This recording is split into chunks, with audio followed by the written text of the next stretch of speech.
episode 66. Probably going to be one of our very much probably as long as we can. It will take a long time because I would and for the next podcast, if I get that far with it, be able to have a second phone because I haven't turned this one in. I will be writing down notes off this so I don't have to write it down for once because I will take being lazy for once. Now on Felix, on the other hand, we are talking about a lot of topics, awards for WWE in 2023, and top 10 matches with all of his honorable matches. Me, I have 3 honorable mentions, and he has a ton compared to me.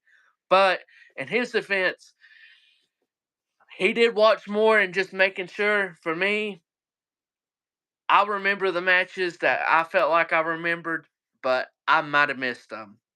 But how you doing today, Felix? I'm doing great. I've just been, looking forward to doing this, and it's been a lot of preparation going into this. So I hope I can do these rewards justice when it comes to the kind of things. But I'm excited to be back, especially on the podcast because it has been a while. So yeah, just glad to be back.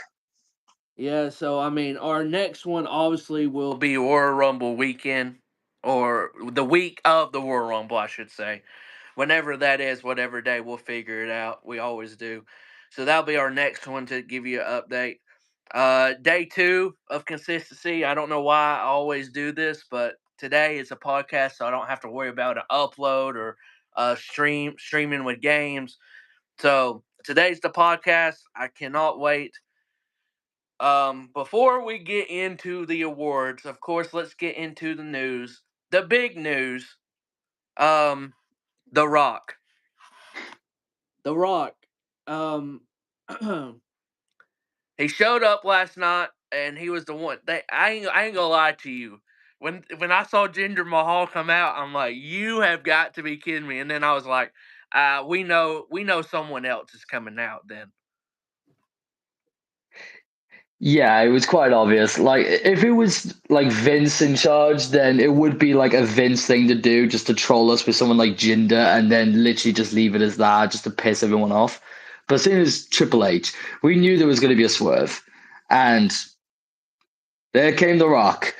And yeah, it was a great segment. It was sort of a similar segment to what he did with Austin Theory early on in the year. So, well, last year. So yeah, just a similar thing here. Good segment overall. And obviously, the big newsworthy thing is the last line he said before ending the segment, which we will talk about in a second. But yeah, good to see The Rock back. yeah. And the funny thing is, um, I said it in our group message on Twitter. I've never had, or maybe it was to someone else. No. It was to maybe it was to y'all. I cannot remember. I've been on this long break with work, and my brain has literally just been out of the blue. Like I'm better when I'm busy, busy, busy, and when I got free time for once, I'm like I'm like in the next century or something. I don't know what it is, but I was over at my dad's. We were watching the college football playoff games and everything, and everyone in the U.S. will know about the college football playoffs and all that.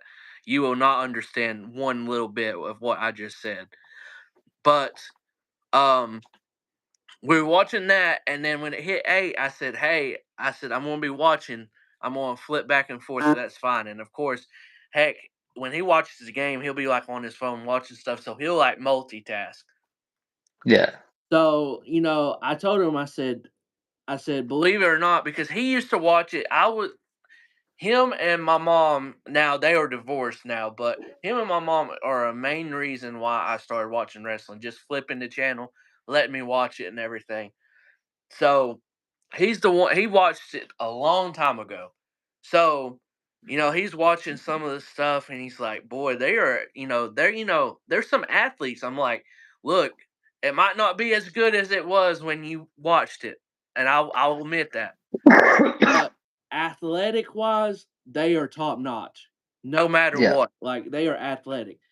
So when I told him, I said, well, and I mentioned it earlier. I said, I think The Rock's going to be on the show tonight. It's either going to be him or someone else. I said, I don't know, but I think The Rock's going to be. It's only like an hour flight or hour drive from where he was in Pasadena, California.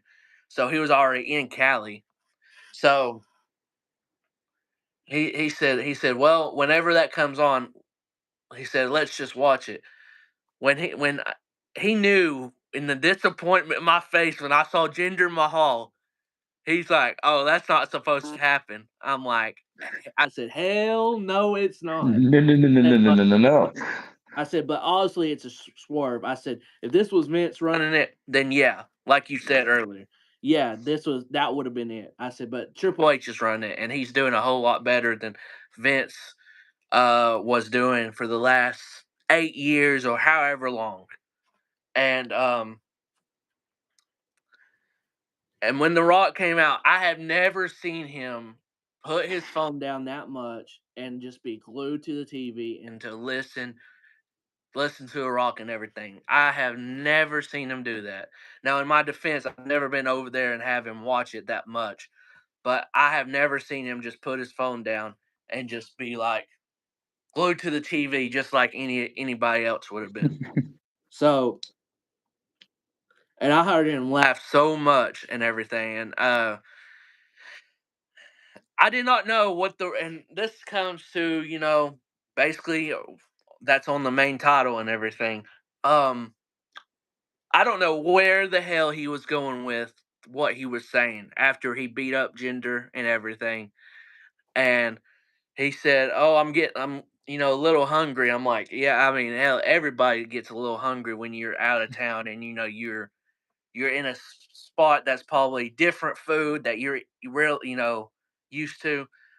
He said something about sitting at a booth, and I'm thinking, what the Sitting at hell? a booth. Yeah, then sit. Like, Booth, should I sit at the bar and then or he shall I sit at the end of the table? yeah, Everyone goes nuts. yeah. I'm thinking, I'm still clueless when he says sitting at the bar, and I'm thinking, okay, that got a little pop. I'm like, what the hell is he talking about? And it was the smooth transition to the sitting at the head of the table. Um, Yeah, very cleverly smooth. line from The Rock, just to make it not obvious whatsoever. Like the best lines are ones that are delivered that are not obvious. Like ones that you can see coming, like and then you see them deliver. You can when a line is about to be delivered and then you say it before they say it because you know they're about to say it. But with The Rock, you just didn't have a clue where he was going. So when he said it, we all lost our shit because we were like, "Oh shit, he's going after Roman." So yeah, it was a cool pop moment. So So Roman's response on Twitter was probably the best that you could really have, and that was just a laughing emoji. Just a laughing emoji. Yeah, that's Like, all it needed to be. so for me, and this goes on, and we've kind of got to talk about it. It I don't think, and I'll go back to what The Rock said on College Game Day. If you remember that a minute 30 clip or something like that, what he said on College Game Day, he said something about when or not on College Game Day, but on Pat's show, not College Game Day, Pat's show, and why it didn't happen at WrestleMania and all that. He said, it wasn't the right time, but it doesn't necessarily. He basically said it doesn't necessarily have to be at WrestleMania. So I'm hoping this turns out to be the big time match at Elimination Chamber with what is it? Probably going to be close to 50, 60,000 there, something like that, of how big it is. I mean, they sold like 45,000 tickets or something like that, but it can carry up to like 60 or 65. You announce him if Triple H's big announcement on Thursday is like, "Hey, The Rock and Roman, not for the title. It doesn't have to be for the title, Rock basically laid down the head of the table just like that on last night. So like to me, it should be for the head of the table, and it makes sense. At Elimination Chamber, have that be your main event. Have that be your big time matchup, even though you're probably going to have a hell of a card for Elimination Chamber no matter what. Because Elimination Chamber to me, I love watching Elimination Chamber matches. I've always, it's always been one of my best matches I've always liked watching, and especially doing on the video game. I don't know what it is, I just love it. So I mean, for me, it has to happen in Elimination Chamber. There's no point of doing it at WrestleMania and having Cody face him at WrestleMania for night two or whatnot, or however that is. It just makes total sense to do it at Elimination Chamber, and I think Rock understands that. What do you think about that? Yeah, I agree. I think just no matter what, how they do this Rock Roman stuff, as long as it doesn't take Cody out of the equation, that is the main thing. That's the main worry. Because if they do the worst for us, the worst case scenario, and that is just Rock Roman at WrestleMania, and Cody doesn't get a title shot whatsoever. Cody doesn't get Roman. That would be the worst case scenario. So, in my opinion, they have two ways of doing it, and I don't mind either one. One, they do Rock Roman Elimination Chamber, like you said, and then do Cody and Roman at WrestleMania, or they do Rock Roman night one, not Rock, Roman Cody night two, and they could do it that way. But I do fully agree with what you said about Rock Roman not being for the title, because, like you said, it doesn't need to be for the title. The Rock really, theoretically, should have no interest in the title. But what he should be interested in is the head of the table, the tribal chief. That's what he's interested in, and that's what it should be for. Because Rock's already laid down the challenge when it comes to the whole head of the table stuff. So it just makes perfect sense for it to be non-title, all for the sake of the head of the table and the tribal chief. Basically, the stuff that Roman and Jay did previously, just with no title involved. Obviously, Roman goes over and then faces Cody at WrestleMania. So yeah, they could do it either of those two ways that I said. Either Well, way, I don't mind. for me, I think it's got to be for me specifically. It doesn't mean it has to be for everybody, but for me, I think it has to happen in Elimination Chamber, and this is one reason why. You're gonna have you're gonna have Cody win the Elimination Chamber, probably. I think you're gonna have Punk win the Royal Rumble, and I know a lot of people are gonna be iffy about that, but that makes more sense. And you're gonna have Punk Seth at WrestleMania. That's gotta be your WrestleMania night one main event. You have Rock, Roman. You can't have Rock and Roman not main event. I hate Yeah, to, agreed. and it's not fair to Seth and Punk. That's going to have a hell of a story building up to WrestleMania. That is true. That is true. I can see So, that standpoint. so for me, and I hate this notion that I've seen. Oh, it has to be at WrestleMania. Why?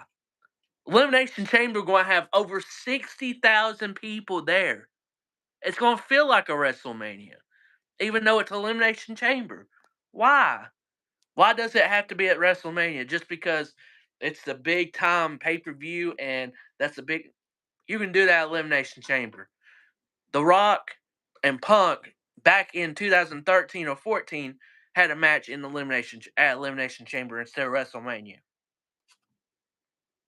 So, so what's the big deal of putting the match at Elimination Chamber?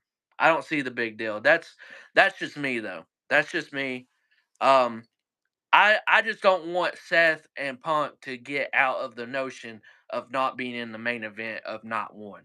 That's for me because I feel like that feud, whenever it happens, and the build up is going to be really good, and I think the match is going to deliver very, very well.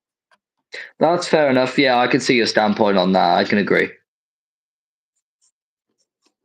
Yeah, that's my only concern. That's my only concern, and I hope they do it at Elimination Chamber. If not, maybe it still works out. Probably would, but I will say this: I think The Rock needs to train up for to WrestleMania. I think he needs that time because he Yeah. looked a little gassed after the damn spine buster in a people's elbow. He looked a little, and I know he hasn't done it in a while, and it's a different thing. But his ass better be in the damn ring somewhere training, because Yeah, Roman can do 30-minute matches all night long. yeah, he can, as he's proven this year. Well, last year. Yeah, and I mean, some of the matches in the top 10 that futures Roman, spoiler alert, Mm, is about 30 plus minutes too. So indeed. Roman knows how to go with the time. So I don't think it'll be that long. I think at the most it'll No. be 20 minutes, maybe. Yeah, Maybe. And yeah, that's 20 minutes max. I say 15, 20 minutes is the safe time limit. yeah, I mean, unless The Rock just trains his ass off, and then next thing you know, we see a different Rock that's cardio wise, maybe, but Mm, I don't think so at his age. Um, uh, more news I want to talk about real quick, and then we will go into the awards and everything, and not waste any time.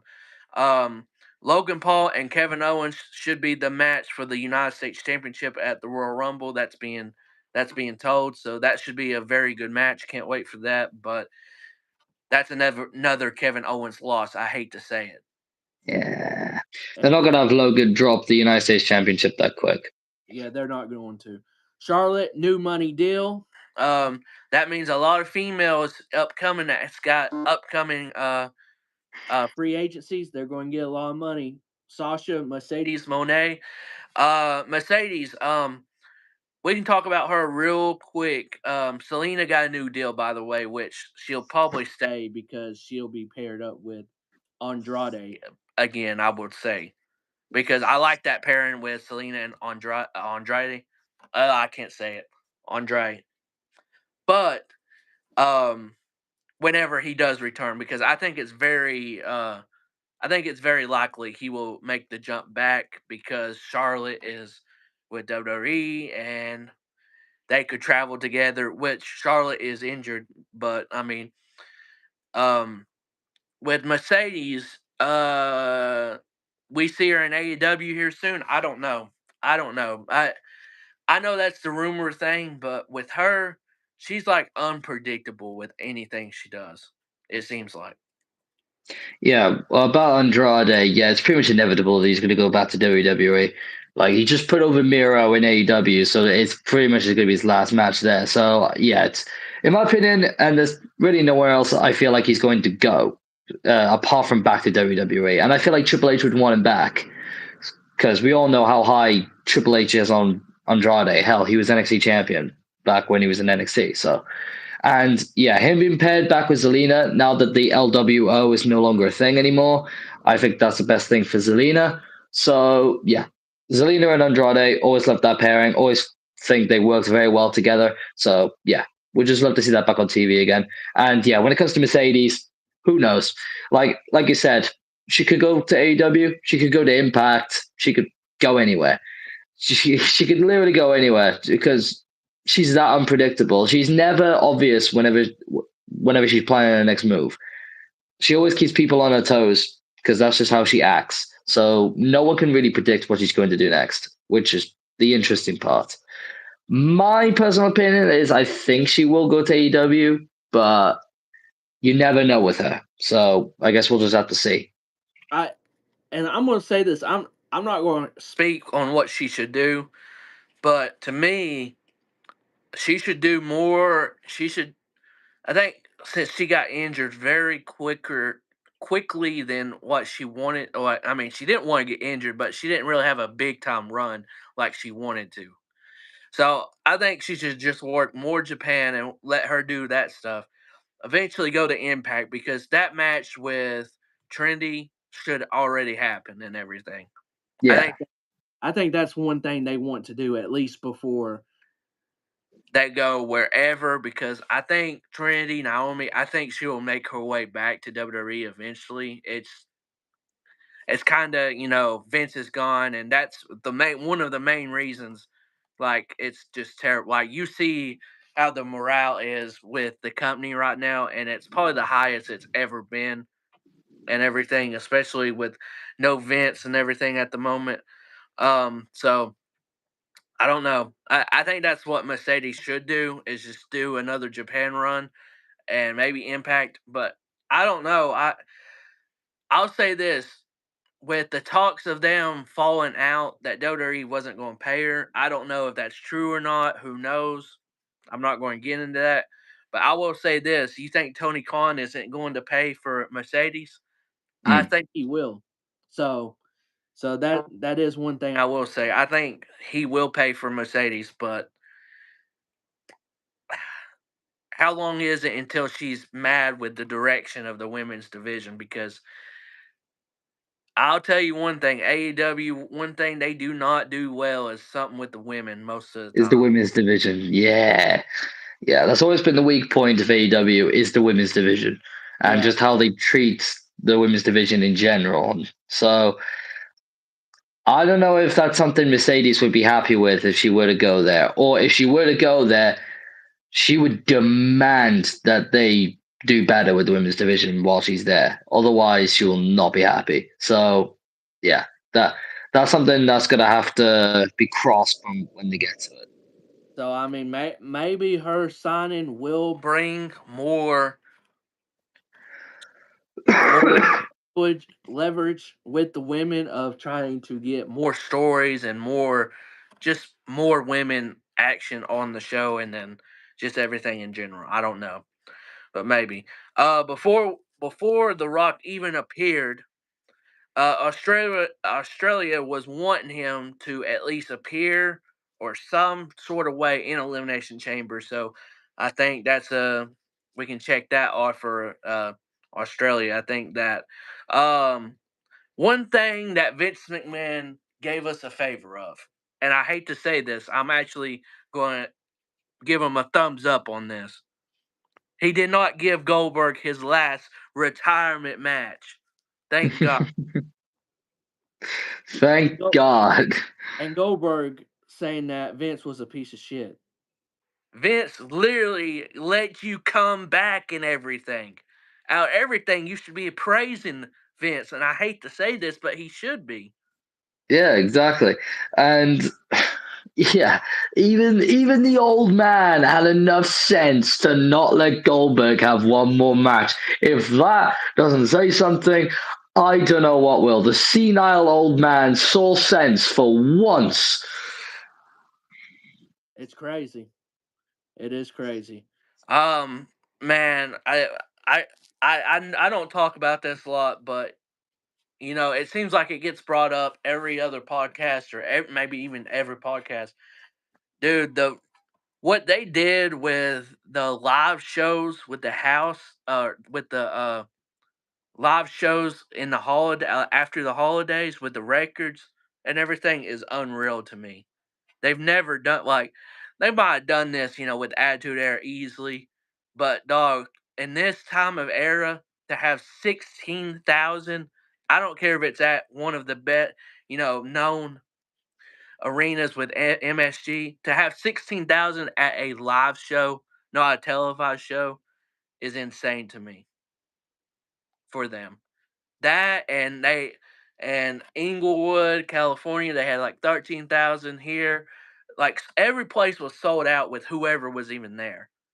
To me, that's just insane, and I just that just tells me like when you're red hot and you just keep on staying red hot, it's hard to do that. It's hard to do that, but they're on a hell of a run right now. I just gotta say that they're on a hell of a run.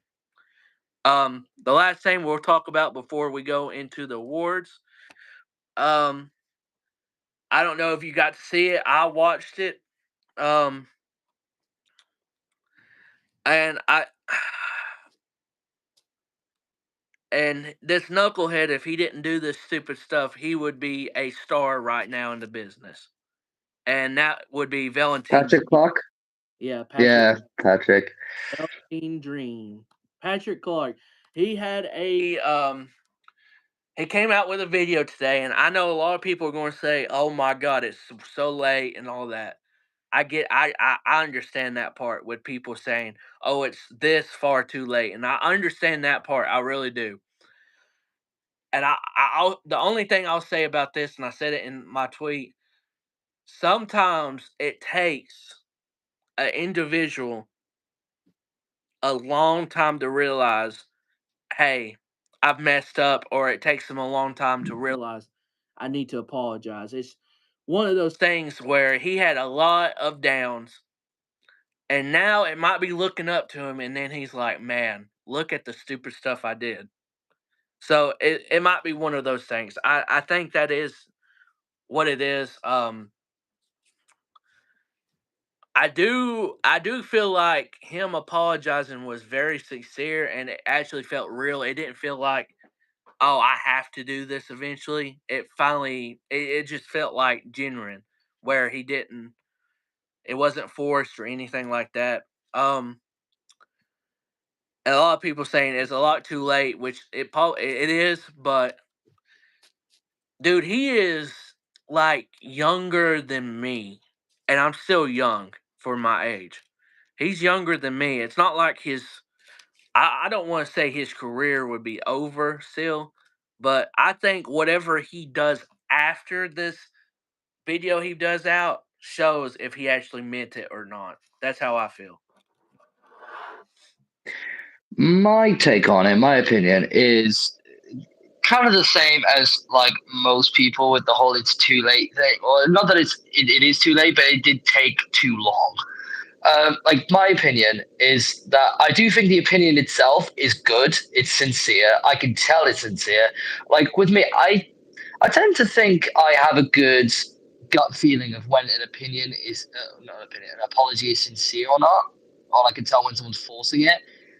When I was watching it, I could tell that Patrick was being sincere. It's just a case that I personally think taking 3 years to do an apology is too like long. Like I understand like waiting long enough for the heat to die down and for you to fully process what's happened and what you've done, what like and all that. But in my opinion, it really shouldn't have taken 3 years to do that. But apart from that, I do think the apology is sincere. And like you said, I think it's important to see like what he does after this, like whether he actually tries to do wrestling again, and we'll see if he tries to go to a different promotion and just try and rebuild himself from the ground up, and just see where he goes from here, or whether he completely gives up in general. I don't know. Me thinking him putting out this apology, I think he is looking to come back to wrestling in some capacity. Because I think he's just used these past couple of years of him not doing anything as like a full recharge thing, just to take a huge break, work on himself, and then come back when he's like fully ready to go. So, and now he's put out this apology. Maybe now he will come back to wrestling in some capacity in a company and just try and rebuild himself from there. Who knows? Maybe he can fully redeem himself. Maybe not. It's just one of those things where we'll have to wait and see. For right now, I think the apology is genuine, but it's just up to him to see where he goes from here. Essentially, that's my take on it. Yeah, and this is where I'll come in when a lot of people say it was too late. How you worded it was, how he was working on himself and all that. Now, I don't think it should take that long to work on yourself. I will No. say maybe it did for him, or maybe that's when he felt good enough to finally be like, okay, it's time to. I feel good about myself to at least now be able to talk about the stuff that I fucked up and everything. Mm. And maybe that was the case. I don't know, but I w- uh I didn't talk about him coming back into wrestling, but if he did, whoever would sign him, you're talking about talent. We talked about him being the next star, and he still could be if he rebuilt his stuff back, stayed out of the news and stuff like that, and went clean for a little bit. Triple H would definitely bring him back. I have a very gut feeling. if he rebuilt himself from the ground up and just I'm not saying to get rid of all the bad press that's around him because I think something like that will be like a shadow on him for like the rest of his career Yeah. because that's just how it is nowadays in this world. You make one big fuck up, it haunts you. So yeah. Um but it's just a case of he's got to rebuild himself, sort of like regain the trust of people essentially, and just try and make people believe that he's a better person now than he was 3 years ago. So, and if he does do that, like we said, we know the talent that he possesses. That's why we were so angry and so upset when he did what he did because he threw it all away. Like you said, he was the next big star. That's what he was being talked about. Hmm. John Cena wanted to face him for God's sake. John Cena was desperate to face him because that's just how big of a star he was destined to become. Mm. So he has all the talent. Anyone like if someone does sign him, yes, you may have to put up with a lot of bad press, maybe at the start.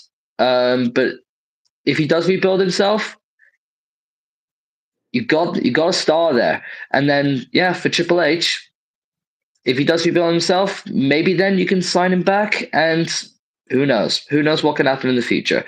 But for right now, all I can say is that we'll just see where Patrick goes from here after this apology. Yeah. I mean, I hope this turns out to him and everything just. I hope he just does right with what he apologized with for and everything, and I hope it just keeps him on the narrow path. That's all I will say about that. Yeah. All right. Forget all the news. Now let's go into our awards for 2023, and not to start off on a bad note, but your worst match of the year. Oh, this one's easy. This one is easy.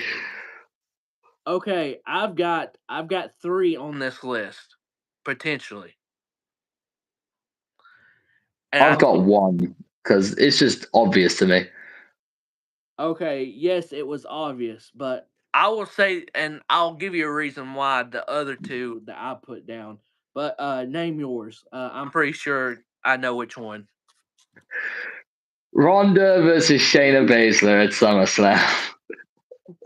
That was god fucking awful. My word. Definitely the worst match of the year and one of the worst matches in recent history because Christ, that was terrible. I wanted to like the match too because I think in a normal like just normal match like even a submission match Shayna and Ronda could have worked well together. I genuinely think they could have, but just this MMA rules match it just made no sense and it just no it was just really bad and how they executed it. So yeah, definitely the worst match of the year for me. Okay, so the other 2 on my list, and it's another one from SummerSlam. Oh, And y'all might be surprised when I say this, but it didn't deliver to me. And when you Jay, have you a said it big was Roman Reigns. Jay and Roman, yes. When it doesn't deliver, when it's supposed to be a big time main event and don't deliver, it goes straight to the drain to me. I agree. Although I don't think it was a terrible match compared to what we were expecting it to be, and with what they've done in the past, like the Hell in a Cell match, for example, that banged. The I Quit, I like Hell in a Cell, that was really good. This, however, severely underwhelmed. Like, apart from the big Jimmy Uso turn at the end, that was like a big shock, sort of. The actual just match itself just didn't really deliver. Well, look, So don't I be agree. on. I was one of those who's like, oh, let's just wait to see what they do with Jimmy after that. I ain't gonna lie to you. I was one of them that was defending that. That was absolutely trash. I can go Mm. back because I'm one of those that I'm like, okay, you gotta wait to see. I'm one of those that just waits to see how they plays out. Absolutely trash. Um, so that's why Jay and Roman, not just for that reason, just it was underwhelming. That's why it's on my list. And another one that's on my list is Raquel and Rhea from back Payback. Ooh, yeah, I can That understand that one. that one I was expecting physicality, at least something that was good. I didn't get nothing from it. It was one of those, oh, I'm on my phone or I'm eating, drinking, go use the bathroom. And I don't like to say that about a Rhea match.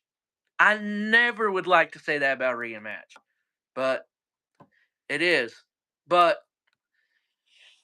even though those two other matches just really didn't deliver for me, Shayna and Ronda was the worst match of the year. I think we can both agree about that and everything. So I think I I think everyone could agree on that. had the other two matches on the list just in case, just thinking about it. But Shayna and Ronda, I mean, the build up to it wasn't that bad, The actually. build up was good. The build up was good. The build up was much better than the match itself. And normally, normally when you have a good build up, you like, oh, if you have a good, decent, or good match, hey, you take that. But how you have WWE does a lot opposite where they have an average build up, but then the match is like great. This was like a 360.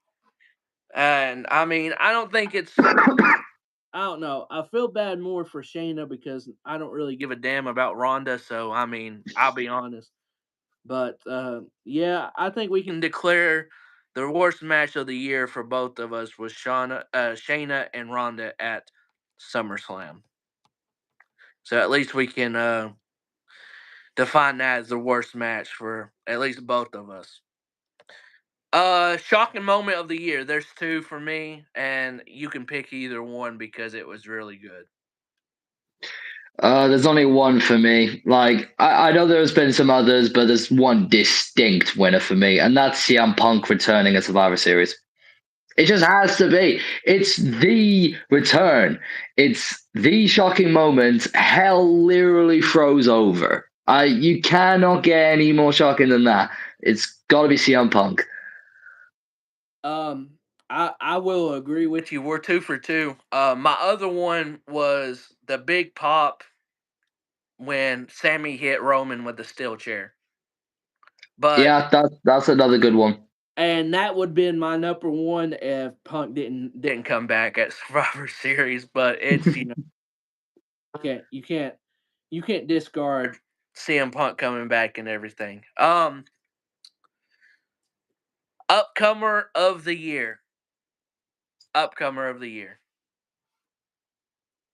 Basically the breakout. Basically breakout, I would say. And you can Hmm. people on this list.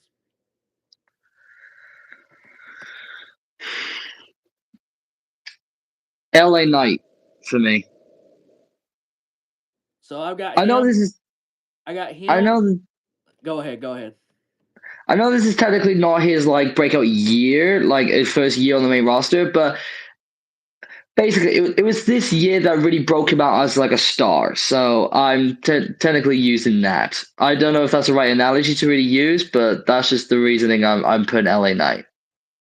Um, LA Knight is my breakout of the year too. I also have David and Priest as another one on this list, and I normally wouldn't put NXT people, but she impressed me so much that Tiffany Stratton's on this list too. So those are the three people on my list, but LA Knight is my breakout of the year as well. So we're 3 for 3. Yeah, but that's not going. It's not going to continue like that. I'm telling you. No, I don't think so. All right, so we talked about it earlier. Comeback of the year. We talked about this on off camera. When I mean comeback, and I'll explain it to y'all. Comeback is so in American sports with NBA or the NFL, when someone gets injured or doesn't get injured or just does better the next season overall than they did last year or last season. That's what I mean with comeback of the year. So my comeback of the year is Finn Balor. He did so much. Ooh. He did so much more this year than he did last year for me that it just like he broke out more, and especially with Triple H and being in Judgment Day and all that, I gotta give it to Finn because look, I will say this. I'm not that big of a Finn fan, but this year put me more as a fan of Finn with whatever he did. So, so if you can get me to be more of a fan of someone, that's my comeback person of the year. I've got two in mind. One, Finn Balor, like you said. Two, Shinsuke Nakamura, Mm, especially in the later part of the year. Because what Triple H did with him, bringing back the Shinsuke that we knew in Japan, that and some of the stuff he did with Seth Rollins, that feud that they had, some of Shinsuke's best work in his entire WWE career, including NXT. So yeah, for me, Finn or Shinsuke, I'll probably agree and go with Finn though, because especially compared to last year, Finn did fuck all last year, and this year, like some of the stuff he's done with Judgment Day, like you said, he's won the tag team titles. He had main title feuds with Rollins. He had a WrestleMania match against Edge, even though he should have won that match. It was still a solid match with Edge at WrestleMania. You can't sniff at that. So yeah, I agree. It's got to be Finn Balor.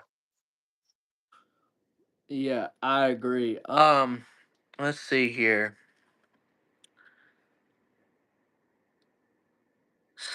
Uh, segment of the year. If you can. Ooh, I'm not gonna lie. This was quite difficult for me because not because there was like a lot of diversity of segments. It was choosing a segment in the Bloodline storyline that I like the most. That's all of the best segments have been Bloodline segments. I mean, tell me when I'm telling lies. That's like think of a Bloodline segment. You Hmm. could pick either of them, but for me, my favorite one is the segment where Jay chose Jimmy over Roman, where Jay, Jimmy, Roman, and Solo were all in the ring, and Jimmy and Roman were arguing, and Jay pretty much had to pick one, whether he wanted to side with Roman or side with Jimmy, and Jay was all like, "Oh yeah, guess what? You're out, and I'm out too," and then super kicks Roman. That is my favorite segment. I popped when Jay super kicked Roman, and that started the whole Bloodline Civil War thing. So yeah, I love that. So that's my segment of the year, me personally. Damn. Mm, I had that one and then this one. Uh, but I'm more indifferent from you for once with the Okay. and it is part of the bloodline, of course. Um, Sami Zayn on trial, and with Jay Uso saving, basically saving Sami Zayn because we didn't see Jay Uso, we didn't see Jay going to do that, and he did it out of the blue, and that's where all the dynamic of the bloodline changed for me, like, and just changed overall. So I'm gonna go with not Jimmy, Jay Uso saving Sami Zayn while he was on trial. That's a good one. That's a good one. To be fair, if it wasn't that one that I picked, it would be that one. So yeah, fair play. They pretty much like I said, I just watched. There was like WWE uploaded a whole like YouTube video of the Bloodline story in 2023. I literally watched the whole thing. It was like a whole hour and something long of just Bloodline stuff, and I just watched all of it. And I was just like, okay, which segment do I like the most? And I just picked the Jimmy one. But the Sammy one I also did consider, the Sammy trial one. So fair. That's fair. Yeah, so I have to go with that. Worst pay per view of the year. SummerSlam for me, Yeah, which is sad because it does still have a lot of good matches on it. Like Seth Ricochet was solid. Finn Balor and Seth Rollins was amazing. Um, Cody and Brock was solid. But there were also some stinkers, like some of the worst matches of the year, like Shayna and Ronda. Jay and Roman was extremely underwhelming. And then there was the Battle Royal, which was meh. So, yeah. For me, I put it this way 2023 was a great year when it comes to pay per views. There was hardly any bad pay per views. If you put this SummerSlam compared to, for example, previous years with previous pay per views when Vince was in charge, this would rank high among like near the top. But compared to some of Triple H's pay per views this year and all of the fantastic pay per views he's put on, I'm sorry, but it's down there. So for me, SummerSlam. SummerSlam is the easy choice, and I hate that one of the big four Mm, is the worst pay per view, but it is what it is. I mean, you just had so many underwhelming like matches and stuff like that, and yes, Ricochet and Logan was honestly, if it wasn't for Seth and Finn, that might be no. But I mean, it was a very good match, and that's Logan and Ricochet is one of those matches I can go back and watch all the time, just because I liked how they like the rhythm of them back and forth was good. Cody and mm, Brock, that was their best match of that trio feud. matches, the feud, and Seth and Finn, that was really good too. So um but yeah, SummerSlam has got to be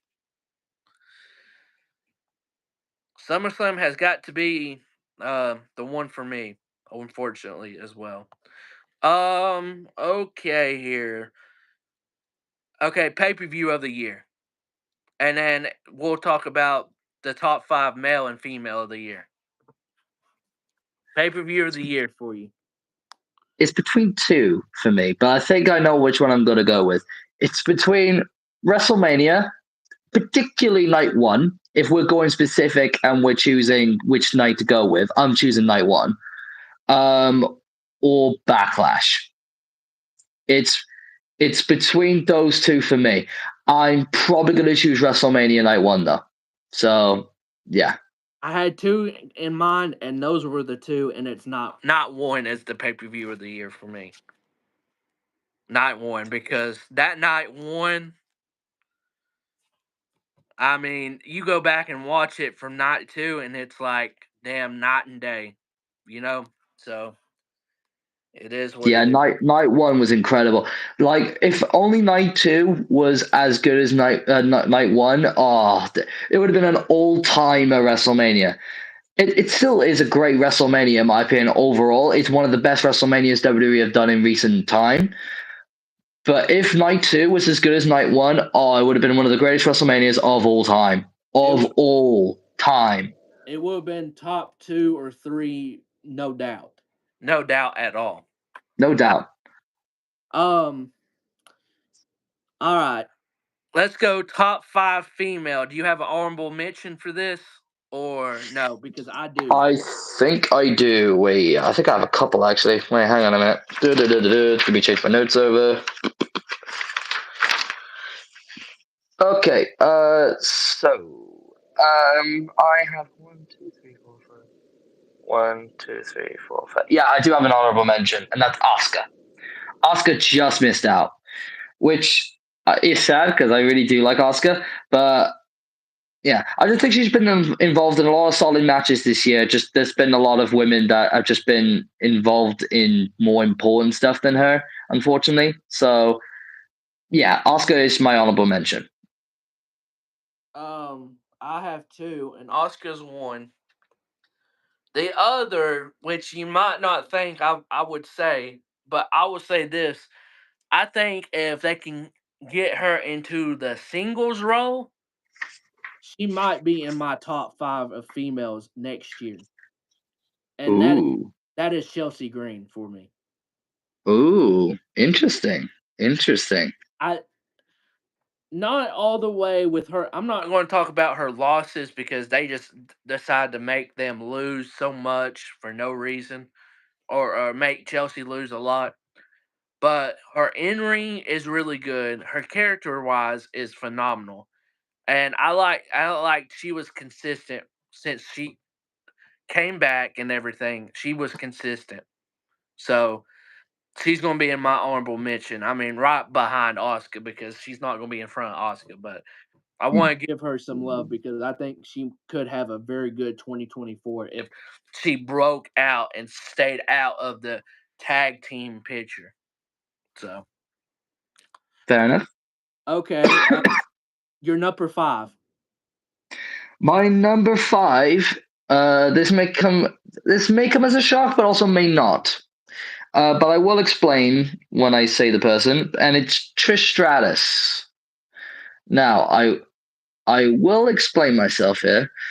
I think Trish, in the like little bit of appearances that she's made last year, I think she's extremely impressed. Especially, all right, so the Becky feud itself may have gone too long, and it may have lost people along the way. Yes, admittedly, but I do think their matches, especially their steel cage match, was fantastic. I And agree. Trish shown that she can still hang with the women nowadays, even at her age. So I just think that itself deserves a spot in my top five. So just to give Trish her flowers, fair play to Trish. I put her as my number five. Well, I hate to say it, but I don't have her in my top 5, so I didn't give her flowers. My number 5 is from NXT, and that's Tiffany Stratton. She's my she's my breakout women of the year if we had one, and I wasn't going to put that as a thing. Um, Tiffany, she's so young, and she's just going to get better. She's just going to get better, and when she does make that main roster run, watch out. Fair enough. I will pull a disclaimer. I have not put any NXT stars in That's my top five that. in my both my women and my men because I just, to be honest, simply do not watch NXT. So just a Well, disclaimer for anyone who's watching. I don't watch NXT nowadays. So I can't really put an opinion on them. So I don't add them. she's the only one because I've seen so much from her. So, Fair uh, enough. So number 4. number four is Bianca Belair. And this, she was, it was a toss up between number three and number four for me for Bianca, but number four is where I've placed her. But I think she's had a very solid year. She started off the year women's champion, had a very solid run going into WrestleMania, had defended the title against Asuka in a solid match, then lost the title to Asuka.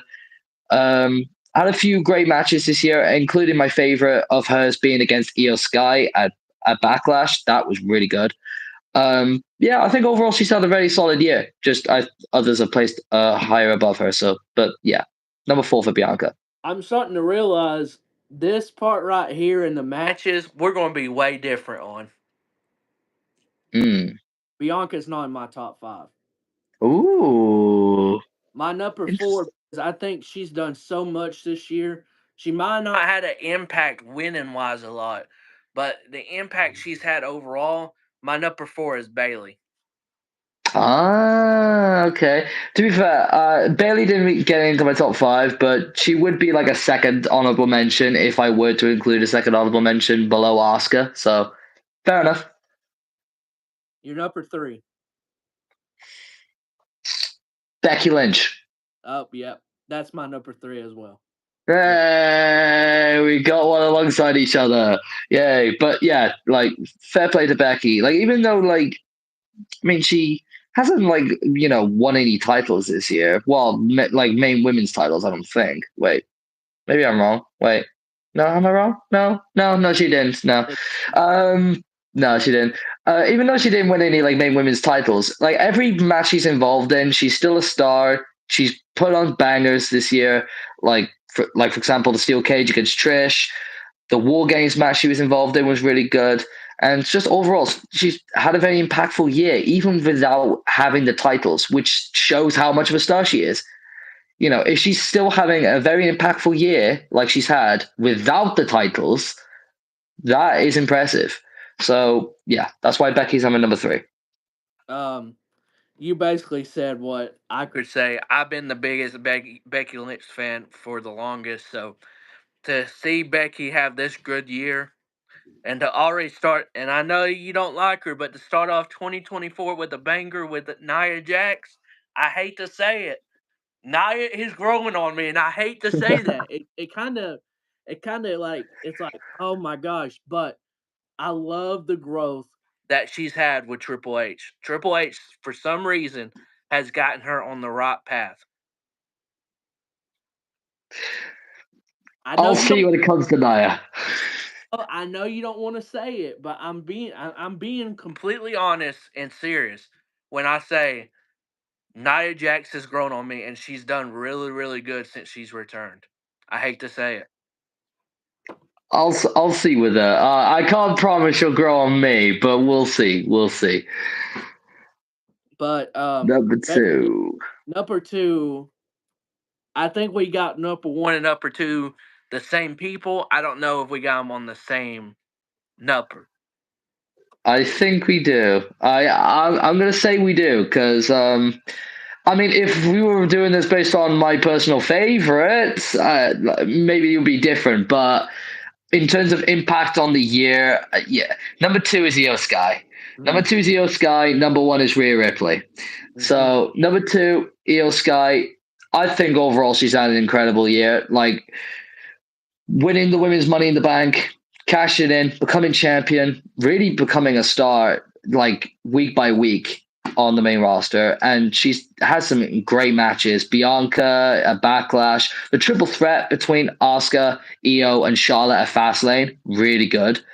Um, and the stuff she's done with Bailey and Dakota, like that whole dynamic of her being champion along with Bailey and Dakota is a good dynamic to have. And yeah, I'm just excited to see where her title reign will continue from here on out. But I can't fault Io. She is personally my favorite, and if I were doing this based on my favorites, then Io would be number one. But based on impact, I'm putting as number two because I just cannot discredit what Rhea Ripley has done this year. When you talk about a star, not even just a star, a mega star now, because it's not even just a star in the women's division. She's a star in WWE, period. Absolutely. Because she's been involved in a lot of the main storylines this year, even when it comes to the men, because of the stuff she's done with Judgment Day. And, putting her in a group along with the likes of Finn Balor and Damian Priest, having her essentially be the leader of the group, that says something. So, yeah, and just the way she even started off this year, winning the Women's Royal Rumble, facing Charlotte Flair at WrestleMania in an absolutely incredible match, winning the title, and then just hasn't looked back since. The only criticism I have about Rhea, about her title reign, is that ever since she won the title, her matches haven't been the most consistent in terms of like quality matches, admittedly. But with her title reign, it didn't need to be because it makes it up with it with the storylines that she's involved in with the Judgment Day and just how important she's been to the division in general. So yeah, Rhea Ripley's my number one. I I hate to say this with Rhea. Her match last night with what's her name, Eva, or um, with the Creed brothers. What is her name? Oh my God, Ivy. Ivy. Ivy. I knew I had it close. That was very good, and that was.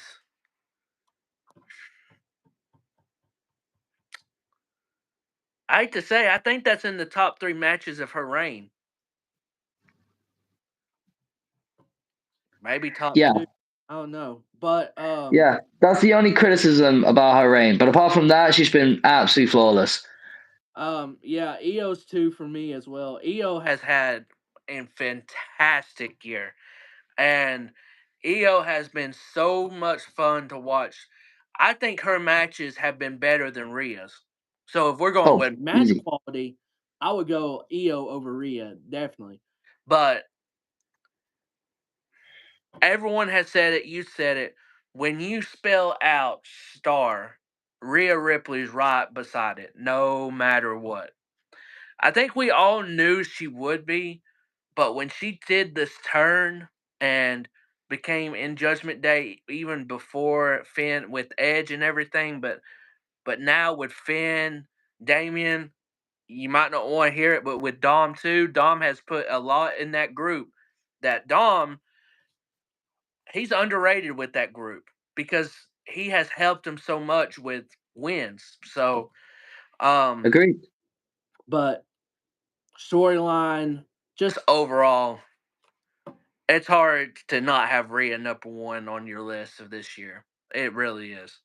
That's just how I feel. Um, Before we do the men's, I have a quick thing. If I have it on my, damn it, I don't. Never mind. Never mind what I was going to say. Okay. Top five men. I have three honorable mentions. Three. One is Kevin Owens. Kevin Owens has been very good this year.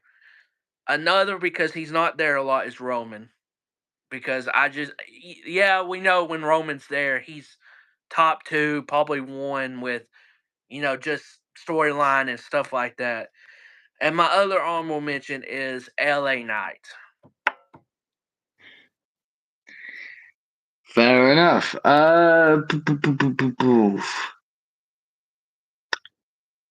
Yeah, I think that's my honorable mentions as well. KO is definitely an honorable mention for me. Um,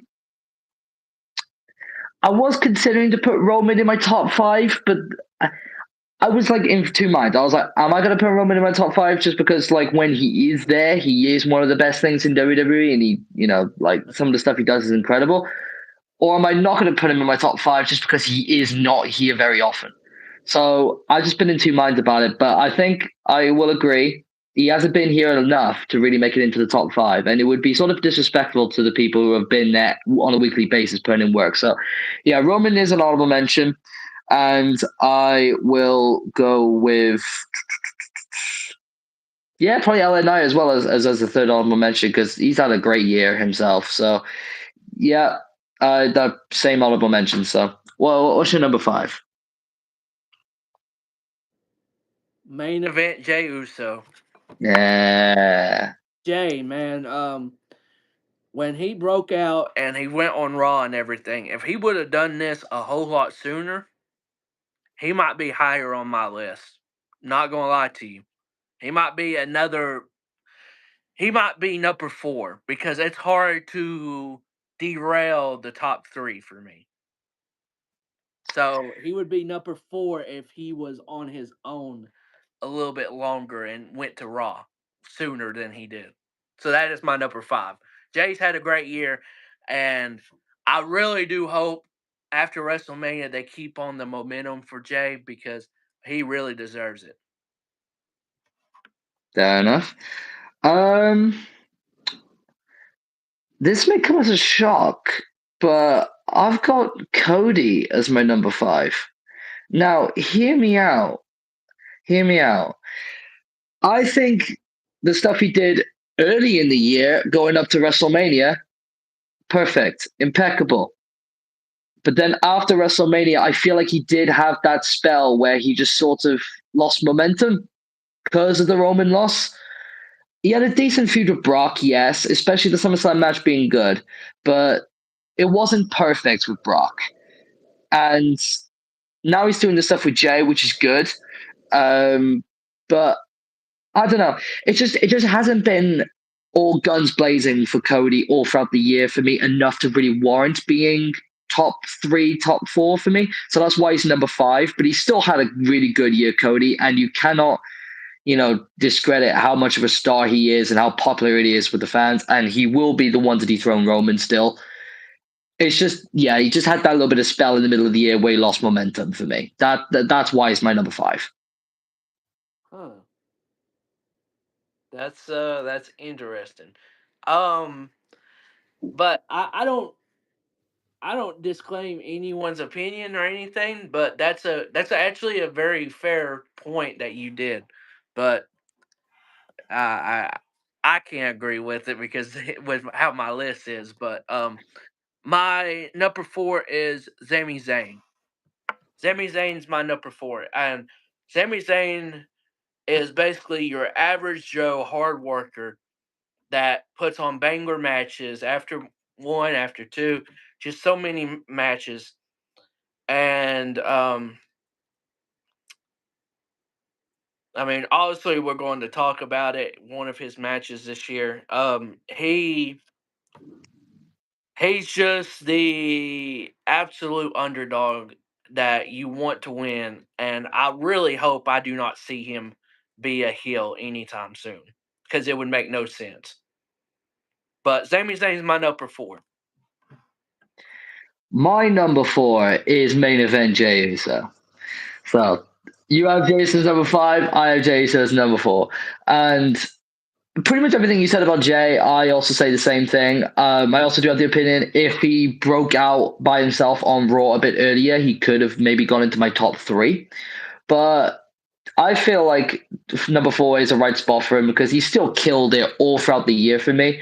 Because like the tag team stuff he did with Jimmy at the start of the year with the tag team reign, the match they had with Sami and KO at WrestleMania. We'll get onto that later. Yeah, and just overall, he's had a fantastic year, and the popularity he has now as a solo star, like he's got himself legitimately over with the WWE universe, and someone breaking out of a tag team, especially a tag team you have with a twin, that's difficult to do. So fair play to Jay. And yeah, I'm excited to see where he continues on from here. But yeah, he's my number 4. Okay, fair enough. Fair enough. This is where Cody is at me for number 3. I got Cody at 3, and he was close to being number 4 for me and having Sammy at 3. But Cody is just one of those. Even though if he's not doing much, the crowd's still invested. A lot of people still get invested with what Cody's doing, and I think that's just a big time thing for Cody. Like if he's not doing much and the fans are invested and he's still got people invested like at home and everything, I just think that shows so much about how big Cody is with everybody. So that for me, that's why he's number 3 for me. Fair enough. My number 3 is Sami Zayn. So yeah, this is where Sami Zayn lands for me. And yeah, like you said, everything you said about Sami rings true. He's the ultimate underdog, someone you just want to see succeed, and what a year he's had. Everything from the start to the end. Like the stuff he did with Roman, the Elimination Chamber match. The match at Elimination Chamber he had with Roman, incredible, absolutely incredible. And again, a match we'll get on to later. And yeah, like I said, WrestleMania against the Usos. Hell, just the tag team reign he had with Kevin Owens in general. Great reign. Another fantastic match that will get mentioned is their match against Judgment Day at Payback. That was really good. But yeah, just overall, it's been an amazing year for him. So yeah, that's why he lands at my number 3. And unlucky not to get number 2. I will say unlucky, but it's just 2 people that have just had blinders of a year. So I'm assuming we got 1 and 2. The 2 people, but do we have them in order? we'll see. Well, my number 2 is Gunter. Oh no. We have him in the wrong direction, don't we? I feel like we do. That's fair. But yeah, Gunter is my number 2. And I have my reasons. But Gunter, like you cannot discredit how much of a year he's had. WrestleMania, his match against Drew McIntyre and Sheamus, one of the best matches of the year, which yes, will get talked about later. But even apart from that, like just some of the incredible matches he's had this year, and he is part of the greatest Intercontinental Champion of all time. It's just the only thing with Gunther is that I'm also comparing this to last year, and I don't think this year was as good as last year, but that's also not discrediting what he's done this year. Some of the stuff I will say with Chad Gable as well, stuff has been great. So yeah, it's barely. It is like I'm talking this close between number one, number two. So I'm not saying it's a big gap. It's this small, but yeah, Gunter just lands at number two for me. Well, I mean, we can just talk about your number one is obviously. I don't want to. Seth Okay. freaking Rollins. Okay. So Seth freaking Rollins. okay. So Seth's number two and Gunther's for me, and number one for me. And this is what I'll say to your point of comparing last year to this year. I think he had overall more better matches this year than last year. To me, because if you go back, Gunther had a very good year last year, and you look back at the Sheamus match especially. So I say this, and I know it's not 1-on-1, but if you compare that match to the triple threat and the rest of what Gunther did this year, to me he had a better year overall than he did last year. That's just me. Seth has been amazing. Workhorse, yes. Just Seth has been amazing. But this man Gunther, I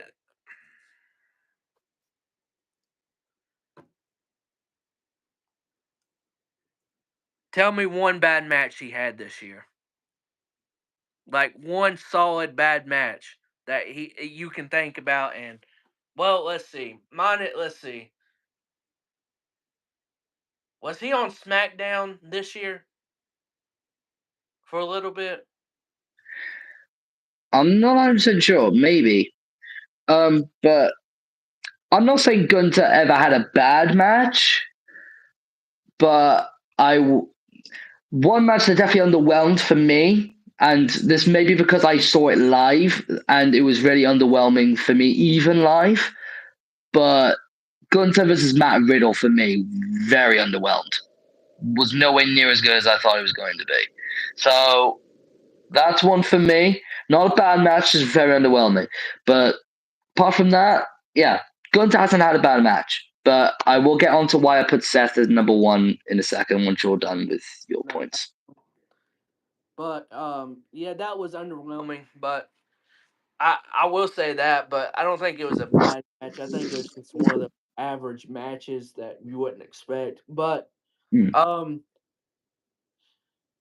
I'm gonna be honest. I think the only reason I got Gunther ahead of Seth is Seth stunk it up in the main event, in one of the main events at Money in the Bank with Finn. And I know they were holding back, but to me, I think them stinking it up was worse than Gunther and Riddle for me, even though they were both similar. But I don't know. It's tough because both have had a good year, but I just think I've been more interested in seeing what is next for Gunther. And I think, and I hate to say it, I like Shinsuke and Seth going back and forth, but one of their matches, and I forget which one, just seemed a little underwhelming as well too. Fair enough. Well, I'll go on to my Seth points.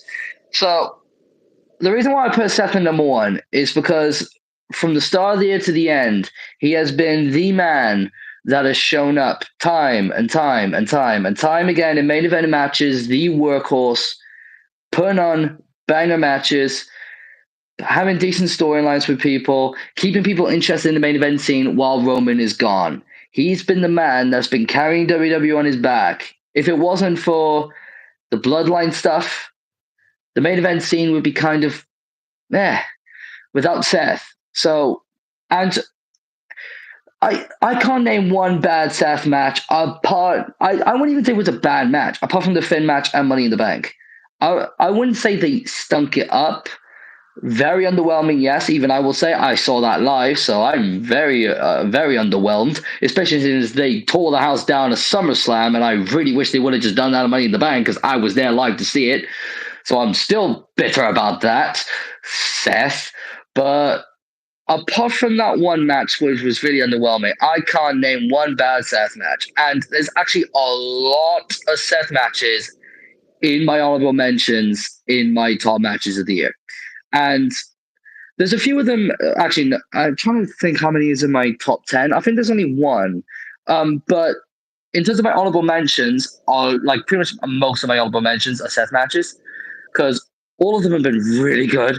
Like you think Logan Paul, you think the Elimination Chamber match he had at Elimination Chamber, you think the match he had with AJ Styles for the World Heavyweight Championship, then the match he had with Finn Balor at SummerSlam, the matches he had with Shinsuke Nakamura, the match he had with Drew McIntyre. I just think he's a man that just hasn't let up since he really started kicking on. So for me, he's just been the guy. I as much as I hate it, and I've just been involved in every feud he's been in because not gonna lie, there has been times where I've just wanted to drop the belt to someone like a Finn, like a Shinsuke, like someone like that. But I've just been invested each time. So for me, I just can't fault what Seth is doing. He's my number one for me, just purely based off those reasons that I gave. But like I said, between Seth and Gunter, it is this close. I'm not even kidding. It's that close. So it's just one of them. But Seth, in my personal opinion, number one for me. Fair enough. Fair enough. Well, I'll get my honorable mentions for the top 10 matches out of the way since you got like a shit ton of lists. Um, Coming in at my last honorable mention out of the three because it is my least star. I actually rated these. What I thought. I actually rated these while watching it. Okay, where is it at? And the last one, the my last honorable mention that came in and they fought for 17 minutes and 59 seconds. This is how much I paid attention to stuff. I clicked my the timer and started it when the bell rung and stopped it. Now it might not be accurate. It might not be totally accurate, but 17 minutes and 59 seconds. Io Sky and Bianca is one of my honorable mentions. Um, for me, this was the let's see here. This was the third best women's match of the year for me. The third. And that's hard to say because I really did like this match like starting out of the year and everything. I really enjoyed it. But you'll understand what my number 2 is. But I got Io Sky and Bianca at Backlash. This was when Io Sky broke out for me. And it's weird to say that Puerto Rico basically gave her her push, I think. Um, Huge Io chance.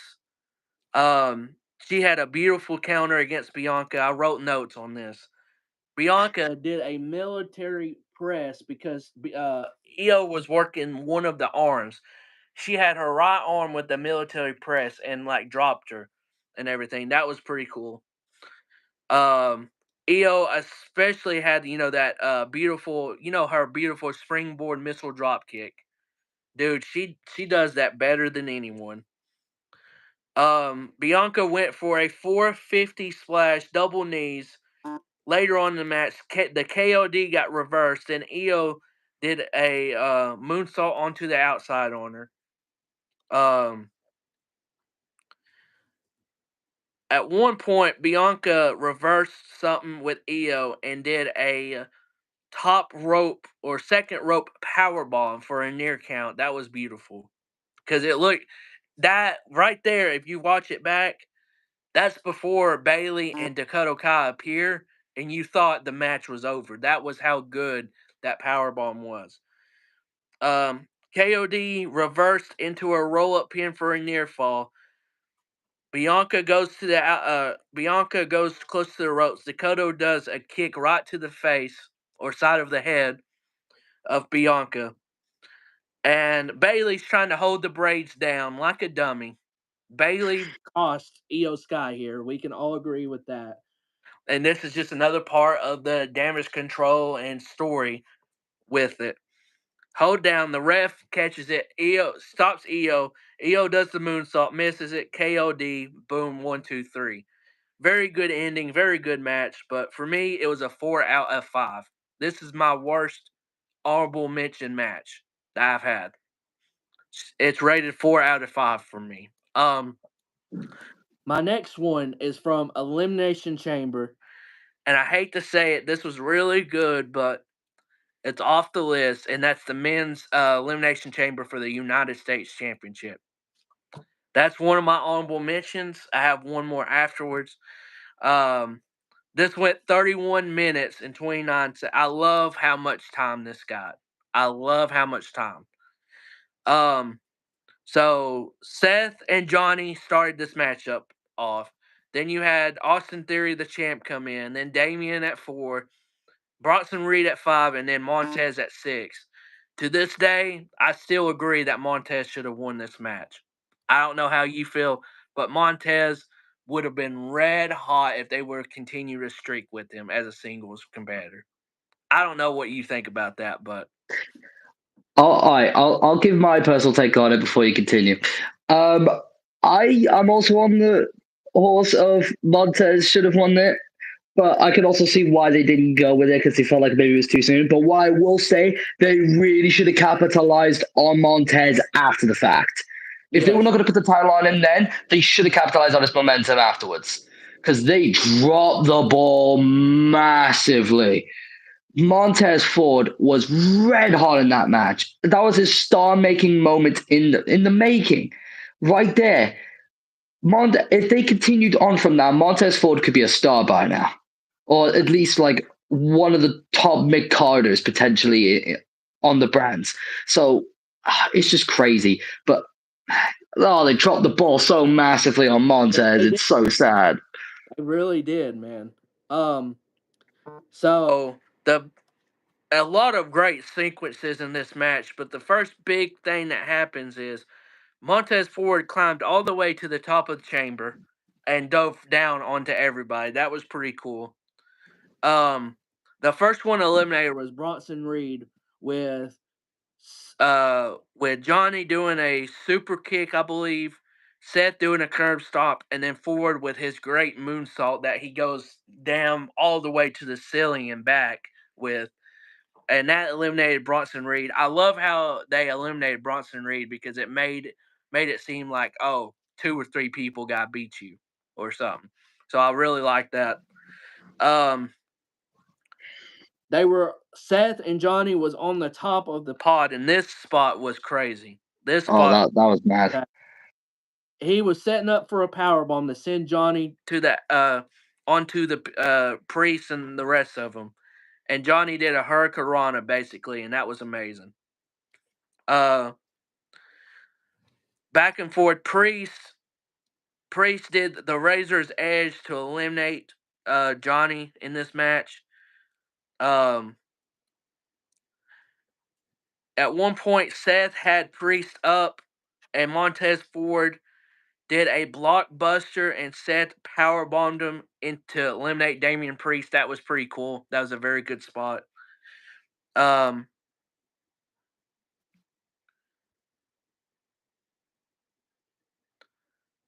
Ford went for the his great moonsault on Seth to try to eliminate him.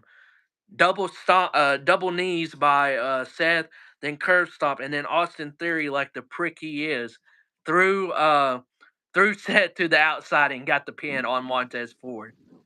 Like, oh look at me, and everything.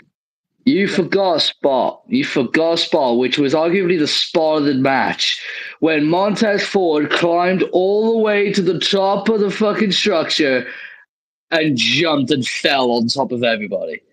I said that earlier. Oh, did you? Oh, Yeah. did you? Yeah. Oh, yeah. I know I Sorry. did because that's literally my first notes after I put who put in 1, 2, 3, 4, 5, and 6. Oh, sorry. I thought you were going through it like in the order of the match, like how it was going. So, nah, never mind. But so then Montez played off that he was hurt, and this was just to get Logan Paul in there to basically screw Seth. And then Logan did, what was it, a lariat clothesline better than Adam Page and every man. Yeah, like a buckshot lariat. Yeah. And acted like he was done, and then did probably one of the best curb stomps I've seen ever. And that's on Seth. He did a really good curb stomp. And then Theory picks him up, A Town down, 1, 2, 3 to retain. Um, and this was a 4.2 for me because this was a very good Elimination Chamber match. Very good. And my last honorable mention before I let you list off your 12 or however many you got is a match I almost forgot on my list to even watch. And I am pretty ashamed of saying it. Um, and that is Becky Lynch and Trish from Payback. And I know I saw that face of yours. I wanted to put this on my top 10, but I couldn't. I couldn't. Um, this was right at about 20 minutes time, and if you can get me to enjoy a steel cage match, you've done a very good job. That alone, they should probably be in my top 10. But um, this was great back and forth action. They sent each other to like the to the cage so many times, like any other steel cage match. But let's see here. One major spot here I remember Trish and Becky was outside of the ropes, still in the cage, obviously, but outside of the ropes. And damn, where is this at? And they're hitting each other back in the cage. They're just it's like they're trading punches, but they're literally trading, sending each other to the cage with their head. And then finally Becky gets the advantage, goes to the top, beautiful leg drop right on the back of the head of Trish. Um, then eventually Trish tries to escape, but gets a power bomb for a near fall. Trish sends her back into the cage. Uh, then does a widow's peak to for that Victoria used to do, and a throwback to the first steel cage match for the women, which was Trish and Victoria.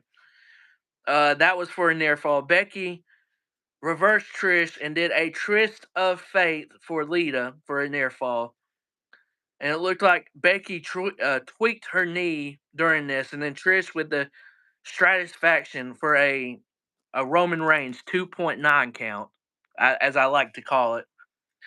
Um, then later on, Trish did a bulldog from the top rope, another near fall.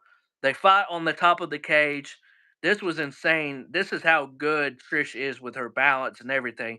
She's literally upside down like an idiot. But and then eventually this gets into the big spot of the match, and that is the big suplex from the top. That was beautiful. Beautiful. And so that gets a near fall. I don't know how the fuck that got a near fall. Tell me, but this is when Zoe was still with Trish. I mean, not afterwards, but still with her. And so Trish was going to the door trying to get it, trying to get out. Becky had her, and then here comes Zoe and everything, trying to help Trish. Zoe slams the door on Becky. Thinks Trish has the win, but Becky after they put her down and everything, and I guess Zoe just forgot Becky was in the ring with her still. I don't know. And Becky does a man slam to Zoe, then gets Trish from the top rope man slam for the 1, 2, 3. 4.3 out of 5 for me, and that's really good for a steel cage match. You will never see me ever like a steel cage match that much. And this is how good this year in WWE has been with matches. If this ain't in my top 10, I hate to say it.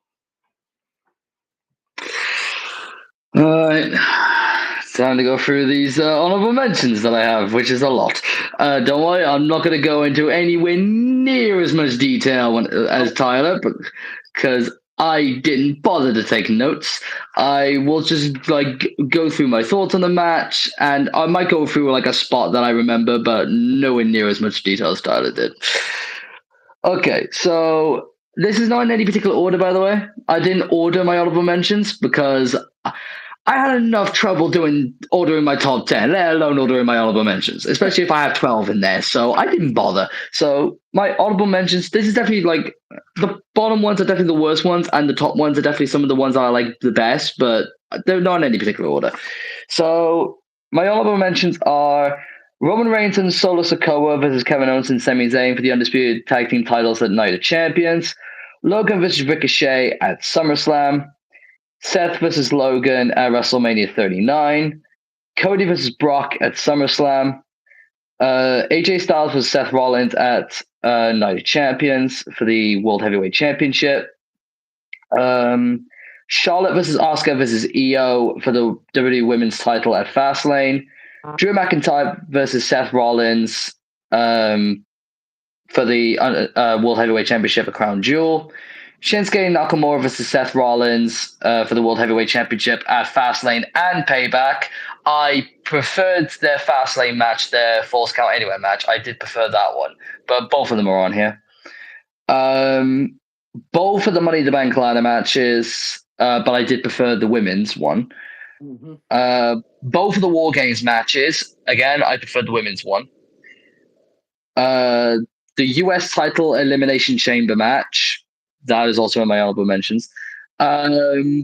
I love that match especially. Like you said, that was the match that could have made Montez Ford. How Montez Ford wasn't made into a star from then on is beyond me. And my last honorable mention, which just barely missed out on my top 10, like it was like it's pretty much a number 11 essentially, and that's Io Sky vs Bianca Belair at Backlash. It Oh, I know which one that we have different, but I'm not going to say. Uh-huh. Yeah, that is also, in my opinion, the third best women's match of the year. But yeah, there's two of them in my top 10, which we'll get on to. But yeah, it hurts to not put Io Sky and Bianca in my top 10 because I really want, like, as I was going on through the matches I was going through, I put Io and Bianca as like an early favorite in my top 10. So I was just like, I hope like no matches come up that will boot this out because I love this match. And I just saw it getting lower and lower and lower and lower down my list as more kept adding on. I was like, oh no, it's gonna get kicked out, isn't it? And it just barely missed out. But Well, yeah, I well, love that for match. me, I hate to say it. I was like, man, I hope EO's in there for one of the matches for me. But then I started watching these, and I'm like, dog, I hate to say it, but she's not going to be in She's my not top gonna be 10. in it. No, it just hurts. But yeah, it's just how good of a year it's been that's had to miss out. But yeah, that was like you said about it. That was the match that made EO into a future star and broke out EO. That backlash crowd being fully behind EO made her. Yeah, Like it I was agree. such an incredible match too. Like if it wasn't for that, EO wouldn't be the women's champion she is right now. Um, That's what made her. I agree. So let's start at number 10. I'll start off, and it is from Payback Judgment Day versus KO and Sammy in the street fight. That is my number 10. Um, this match almost went 21 minutes long. I'm not going to say everything, but there's a lot of kendo sticks. Finn Balor, you will not get this, but he stomped on the terrible towel in Pittsburgh. You don't do that. You don't do that. I love how they paid homage to Terry Funk with the garbage can or a spot where they hit him with the kendo sticks, and And Kevin, Kevin Owens also wore his shirt. yeah, um, Dom had to be one of the MVPs. I mean, everyone in Judgment Day had to be the MVP to win this damn thing. Hey. But they fought into the crowd, and next thing you know, you see Kevin Owens and Sami Zayn with Pittsburgh Penguins, which is their hockey team in Pittsburgh. They had their jersey in the puck, and Kevin Owens is busted open. I've never seen someone busted open as bad as him, minus Brock from what was that? Backlash. He got busted open against Cody. Um this was insane. Spot that I enjoyed. Blue Thunder Bomb from onto Balor on a stack of steel chairs for a near fall. Um they go out to a crowd. Sammy goes goes on to the table of the kickoff show and does a senton bomb on Finn and Damien. Dom shows up again after getting beat up, and Kevin gets a hold of him and literally goes up to the top, swanton bombs him and everything through the table. That was insane spot, and he almost fucking missed too. But luckily, it was perfect where he got him. Um, a lot of back and forth here. Sami Zayn looking for a luva kick on Finn. Damien hitting a trash can, throwing on him. He reverses both of them, then puts Balor through a table on the outside. A luva kick. Then JD McDonough, that bobblehead, showed up, and he stopped the kick. Then he gets put out to the outside by Kevin Owens, which was an insane pop up. It looked like a pop up power bomb, but he just popped him up and slung him into the damn announce table right back first. That I was like, oh shit, like that's like one of those oh shit, is he okay moments because it looked brutal. And then after that, Rhea Ripley literally speared KO through the barricade. I don't know where the hell Rhea came from, but She came from out of fucking nowhere. and Balor and Zammy was in the ring. Exploder suplex from from Sammy, Haluva kick. Then Dom got the Money in the Bank case and hit Sammy, put Finn over him for the 1-2-3. It was a surprising thing because I didn't think the Judgment Day was going to win this. I will be honest. I thought Sammy and KO would retain, and this is how barely it beat out Becky and Trish for me. 4.4 then 4.3. Just because I just feel like they had more room to do stuff. They literally went everywhere in this matchup. And that's my number 10. What is your number 10? I don't know how everyone's going to feel about this. It's still an amazing match. It's in my top 10. Oh shoot. And if I'm basing this off the most entertaining matches of the year, it would be like near the top. But in my personal taste of matches, it is a bit lower. And that's Bad Bunny versus Damian Priest at Backlash. Yeah, I knew that would come as a shock. Oh, I knew that would come as a shock. look, wow, okay. I want to hear. Yeah. So yeah, personally, I think it's a very entertaining match. And in terms of like a street fight, yeah, great match. I loved it. Bad Bunny impressed me. Like Bad Bunny never fails to impress when he was in the ring. And Damian Priest, very solid performance from him too. And like I said, if I'm basing this off one of the most entertaining matches of the year, it'd be near the top. It would be like number 1, number 2, number 3, something like that. Most entertaining. But even though it was a street fight and it did bring the brutality and it was an entertaining match, it just lacked a bit of the actual technical aspect of a wrestling match that I personally enjoy. So that's why it's lower than some of the matches of the top 10 this year. But I still think it's an amazing match. Like anything in this top 10 is amazing. So I can't discredit this match, but yeah, it's number 10, which may come as a shock to some people, but it's just how my personal taste is. So, but yeah, number 10.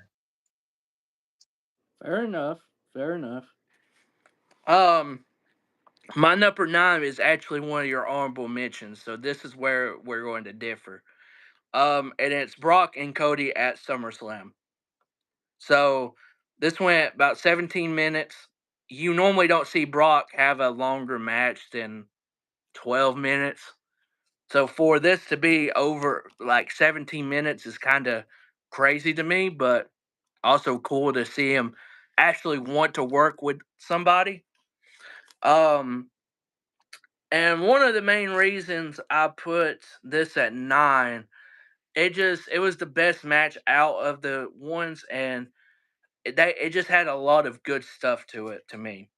Just a little bit better than my number 10 and then Becky and Trish. For me, this Cody attacked him before the bell, and then you got a quick suplex. Um, and then Brock goes into the post. If anyone knows a Brock Lesnar match, that motherfucker is going to go into the fucking post. Face first, shoulder first, whatever. He's going to go into a post, no matter what. Um, and for a good part of this, it's Brock Lesnar beating the fuck out of Cody Rhodes. Destroying him. Basically destroying him, and you're like, oh shit, here we go. Another Cena Brock match, basically. Well, he throws him to the outside and does moves to the outside. Cody keeps on coming back in at 8 or at 7 and 8 and then at 9 twice. And Brock's like, what the fuck is he doing? And everything. So after that, when he does that, he does like an F5 on the floor. That's one of the times Cody comes back at 9. Then Cody, with several hits onto him, but then Brock does a German, picks him up for an F5 through an announce table. He gets back up at 9. And this is one of the notes that I have to say. He gets back in, and Brock's like, you stupid son of a bitch. He literally says that, and it makes me laugh because I forgot all about him saying that. Cody sends Brock into the post twice, hits him with the steel steps, doesn't get DQ'd for hitting him with the steel steps. Tell me what logic that is. It ain't a no DQ match, but That's what I literally pointed out as I was watching the match live with my friends. I was at a pub called Gassie's where they were showing it, and me and my friends, I was literally sat there. I saw him hit him with the steel steps. I was like, "How is he not DQ'd? Since when can you hit people with steel chairs or steel stairs in a normal match?" It made no sense. But yeah, carry on. dude, I don't know. I don't know either. But a disaster kick, Cody Cutter, then Cody Cutter from the top rope, which was insane. For a near fall. Cody then sets up for the crossroad, reverse into a Kimura lock. Cody then gets to the ropes. Cody sends Brock into the exposed buckle and then does the Kimura lock to Brock, which is pretty. I liked how Cody came back and said, you know what, since you've been putting me through hell through my arm, let me try to do it to you. Brock gets out by slamming Cody, picking him up, and then slamming him on the mat. And then picks him up for an F5, reverse into a crossroads, and then does 3 crossroads for the win. Now, yes, the main thing here is Brock's fucking shorts was ripped out of hell. That was just, I don't know why, but I got this same rated as my number 10, 4.4, but I just enjoyed it a little bit more because it was one-on-one. It was exciting for me. You're number 9. My number 9 is also a SummerSlam match. And that is Finn Balor versus Seth Rollins. Now, I was originally thinking I was going to have this higher, but it just turned out to end up being number 9. But this is my favorite Seth match. Yes, yes. Wait, yeah, yeah. This is my favorite Seth match of his entire reign of the entire year. And this is everything that I wanted Seth and Finn to be at Money in the Bank. When I was in the crowd, when I was watching that live, why didn't they do this at Money in the Bank? I would have, if I saw this live, this would be like near the top because just me seeing it live would just bring it higher.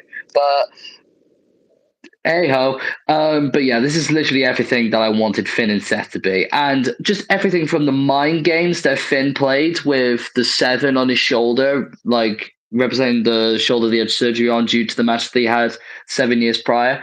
And then Seth having the ring jacket that he wore that night also, both playing mind games. That was great. And just yeah, overall the match was fantastic. Back and forth as you can get. Near falls out your ass. Like Finn kicked out of the curb stomp. Seth kicked out of the coup de grace. Damian Priest obviously got involved with the Money in the Bank briefcase, tried to help Finn, but Finn was thinking that Damian Priest was trying to cash in. He was like, no, stick to plan A. We're sticking to plan A. And we're not going to plan B. But Priest was actually trying to help Finn by giving him the briefcase to whack Seth with it. But Finn just wasn't listening. And it ended up costing him because Priest actually slid the briefcase in for Finn, um, distracted the referee. Finn, while he was like feeling the effects of the curb stomp prior, was crawling over to the briefcase to try and grab it, and then Seth with another stomp onto the briefcase to finally put Finn away. Great match, loved it, fantastic. Like in terms of a technical wrestling one-on-one match, it's one of the best of the year in my opinion. Just yeah, it's just ended up where it is at number 9. Yeah, this match was really good. It's my number 8, so it's very close. That is my number 8. I wish it probably lasted longer. It was only 18 minutes, and I feel like it should Yeah. a little bit longer. Yeah, Um, I feel like that was the only thing about it. I feel like if it went on another 5 minutes, like I feel like that could have made it go a bit higher. But yeah, yeah, but for what it was, I mean, this was really, really good. Only thing I'll pull it up on is they did a spot with the power bomb. Like they were going to act like do it. They did into the it. barricade. Yeah, So that was pretty cool. He went for a coup de grace, didn't hit. Pedigree for Rollins for a near spot, and this is when Damian would show up, and Damian with a big fore. Damian did a big forearm to Seth. Then Finn did a pedigree to Seth for a near fall. I was like, how many damn pedigrees are we going to get in this match? Uh, and then Priest and Finn was arguing like over the Money in Bank thing. Seth did a curb stop, and I thought right here, the first curb stop, I thought it was over.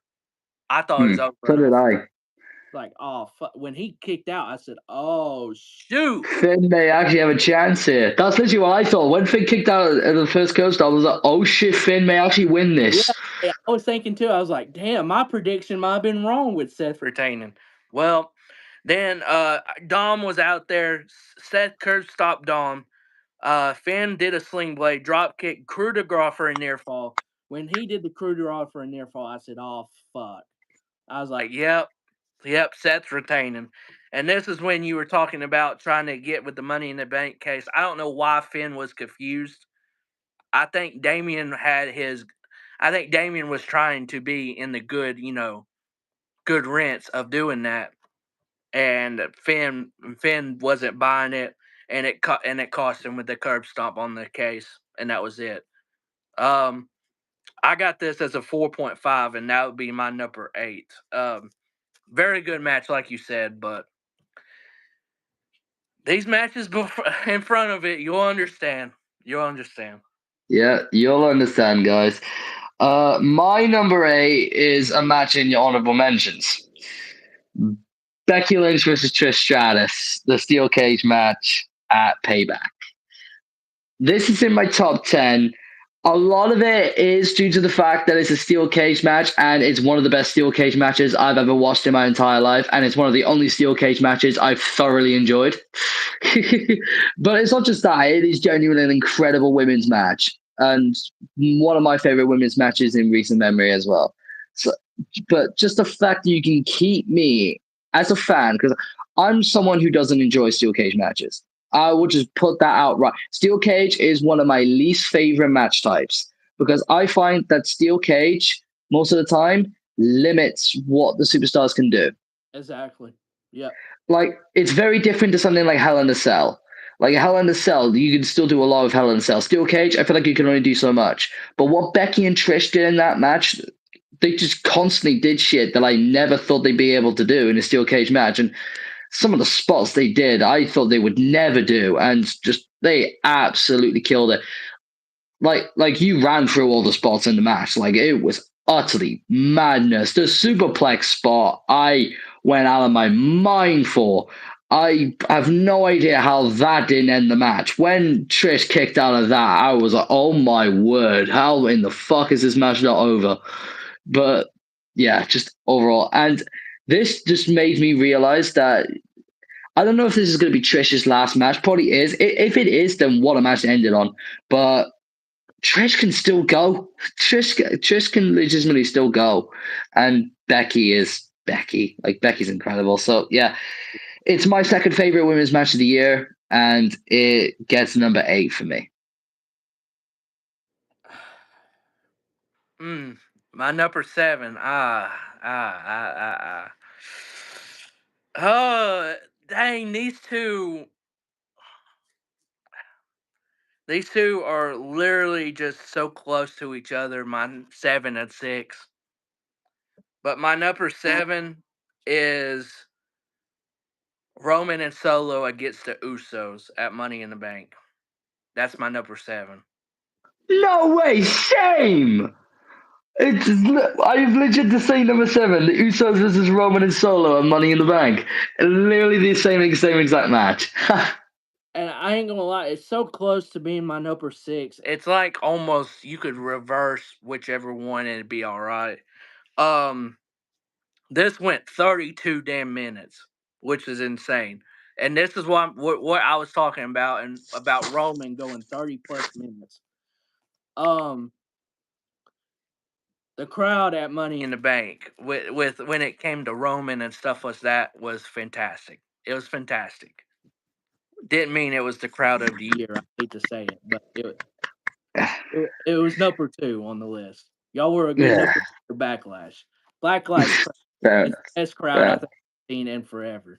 For just a I will. little. I will say, being in that crowd when we were utterly shitting on Roman was hilarious. I loved every second of it. The stand up if you hate Roman shit was so good to do. And just seeing Roman's reaction, I could see it like in live in the crowd, but not like fully seeing what he was saying to Paul. But I could see like he was obviously annoyed by it, so it was funny. But watching it back on the network afterwards and see what he was saying to Paul Heyman, he was saying, "Bunch of idiots! Why are we here? England's the dumbest, the worst place of all time. Bunch of idiots!" I was just like, It was it was fun. so good. Oh, It was so funny, but this was a very, very good match. Um, Before the match, Jay was yelling, "It's go time! It's go time! It's go time!" Like he was ready. And then Jimmy started off the match. Like if it's ready, if it's go time, get your ass in the damn match to start off the match. That's the only thing I was like how you gonna start clapping and say, "Hey, it's go time"? Then Jimmy starts off the match and everything. But Solo took advantage early on in this matchup, and then Jay And then Jay took over Solo, and Solo was going to go, and then Roman yelled no, and then tagged and told him to tag in. And Solo didn't want to tag in. This was when we were still wondering, hey, is Solo going to turn on Roman? Well, hell, now we know that it ain't going. I don't know when the hell that's going to happen, but this match was good and it had its very funny moments too. Because on my notes here, I have laughing emoji face when it came to some stuff. Um, yeah, the saying London is the dumbest place in the world. I have it in my notes because it was so funny how that. And then, I mean, we know the match and everything, but do you think it was the right call for Jay to pin Roman though? Yes, yes. I don't know why. I just think yeah. I think Jay pinning Roman made that match what it was. I'm not saying the match like itself without that finish would have been bad because it was still an amazing match regardless. But just the shock of Roman being pinned for the first time in like 2.5 years, 3 years, or 3.5 years, however long it was. Yeah, it would have been yeah 3.5. Like, yeah, because it was 2019 he was last pinned. So yeah, 3.5 years. Especially me being in the crowd for it, I lost my shit when Roman got pinned, and I just think, yeah, it made sense because then it made Jay be able to have that title opportunity at SummerSlam and be like have the tribal chief actually officially be on the line. And it just made Jay seem like a legitimate threat to Roman, considering Jay pinned Roman. So I personally think yes, it was the right decision because let's be fair, since Roman got pinned, like people thought like, oh, would it derail Roman's momentum? Would it make him seem like any less like unbeatable? No. Roman is still the same as he was before he got pinned by Jay in that match. It's affected him nothing. He shrugged it off because Roman could shrug off anything. Even when he eventually loses the belts, it will not affect him. Roman is untouchable now. That's just the level he's gotten now. He's untouchable. Unless he gets outright buried, he's untouchable. So, in my honest opinion, yes, Jay pinning Roman was the right decision. Yeah, I agree with it too. I just wanted to see where you were at with that. So there was a lot of back and forth, but towards the end, um, Solo did a spike to either Jimmy or Jay, and then they do a spike spear combo, which was pretty sick. I really did like that. They stacked them up, did the pinfall, and probably the best near fall of the year. I would say. Yeah, by Probably far. the near fall. That had me and everyone in that building. Everyone thought that match was over at that point. Everyone bought it so much while Roman was stacking them. I don't know if this came across on the network. I can't remember if it did, but we were all chanting bullshit as Roman was stacking them. We were chanting bullshit, bullshit, bullshit, and then when the Usos kicked out, the place went nuclear. We all lost our minds. So, yeah, in my opinion, definitely the best near fall of the year because I never would have called the Usos kicking out of that. So Yeah, when they did, it just brought the feeling of belief to everyone back. So yeah, best near fall of the year by far. yeah. Um, then Solo and Jimmy outside fighting. Solo did a super kick onto an outs table, goes for a splash, misses. Jimmy and Roman, Jimmy does or Jay, I should say. Jay does a super kick. Roman Superman punch. Jay with another super kick, and Roman did a spear for a near fall. But when he did the near fall, he low blowed Roman and Did everything. the classic did the classic Roman low blow because that's something Roman's done to opponents in the past, and Jay did it right to him. And then Smart. basically, we get a super kick party from the Usos onto Roman. And then the Usos splashed by Jay for the 1, 2, 3. For me, this is a 4.6, which my number 6 is literally the same, which I will go into right now. And that will be Damien Bad Bunny. I got them at number 6 on my list. So I mean, you've already talked about this match, but it went 25 minutes. dog, it had it had funny moments and stuff like that. But you had the return of Carlito, which was pretty cool. The return of Carlito was fun. Even old man Vega, Sadio Vega, dude, when he started doing his little whatever top dance karate, I don't know what the hell you call that. When he started doing that, I lost it watching it live, and I lost it watching it over again and everything. It was so funny. Um, but this was a solid match. But what I did like is they found a point where Bad Bunny could exploit Damian Priest, and that was the ankle slash knee when Priest did a spinning kick and hit the post. So I did like how they did that, and they played that off very well. Um, so what really got me is when Damian Priest was going for the south side of heaven and it reversed into a roll up. I thought this was how Bad Bunny was going to win with was a roll up. It was a very good near fall. But then Bad Bunny said, "Forget this. Let's end the match." He hit him with so many steel chair shots and then did the Bunny Destroyer for the 1, 2, 3.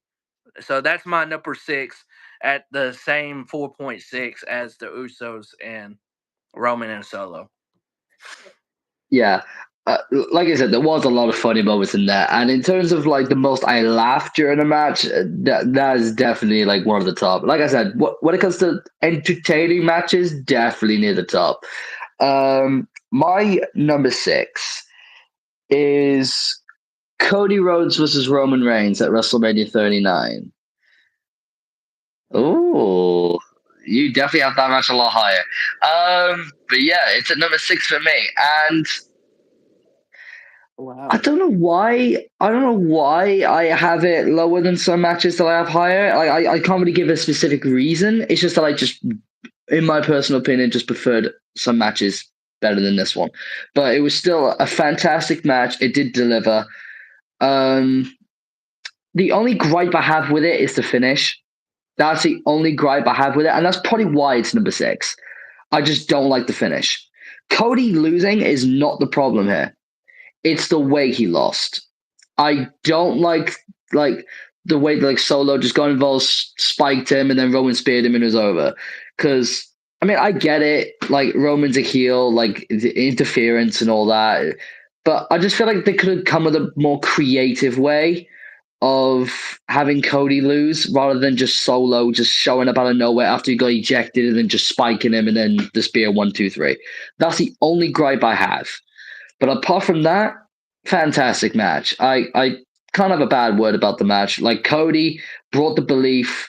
There was a lot of near falls from both. There was like Roman kicked out of the crossroads. Cody kicked out of the spear. And there was like a mad like Superman punch when Cody was going for like a Cody cutter and Roman called it a Superman punch, which was really cool. Yeah, there was a lot of cool spots in this match, and it was a memorable one. Just yeah, I think the finish just brought it down just a smidge for me. But yeah, still a great match. Number 6. Can't complain about this match at all. Well, I I understand your points, but I will say I'm surprised it's at number 6. Hmm. My number 5 is KO and Sammy versus the Usos at WrestleMania. That's my number 5.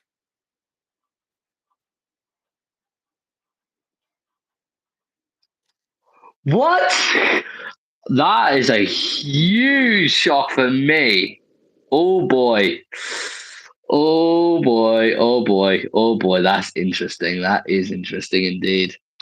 I'll let you explain yourself. Um, this match was very good. It went 24 minutes. It was a very slow pace to the start of the match, which normally that's how a main event is, anyways. Um, but when Kevin Owens got tagged in here, that's when the pace quickly moved up and everything. Um, One thing I did like is Michael Cole brought up El Generico and everything in this matchup. It was pretty cool. Then Corey says, "Thank God that guy retired." Made me laugh when I heard it back over here. Um, let's see here. So they were beating the hell out of Sammy towards the end and everything. And they did a super kick to the neck of Sammy for a very near fall. Then Sammy got a near fall with a roll up. Um, they did a double choke slam to KO through the announce table. And then this right here is probably one of the biggest things of the year. It's probably I don't know if it's number two. Who knows? But Sami Zayn kicked out of the 1D, and that was the first time anyone's ever kicked out of the 1D. Jay then did the haluva kick to Sami Zayn. Jay holds him up, then gets caught with an exploder suplex. Sami tags in KO. Sami does a haluva kick to Jimmy. KO stunner. KO stunner to Jay for a near fall. Then they all four get up, and the last little hoorah, and throwing punches.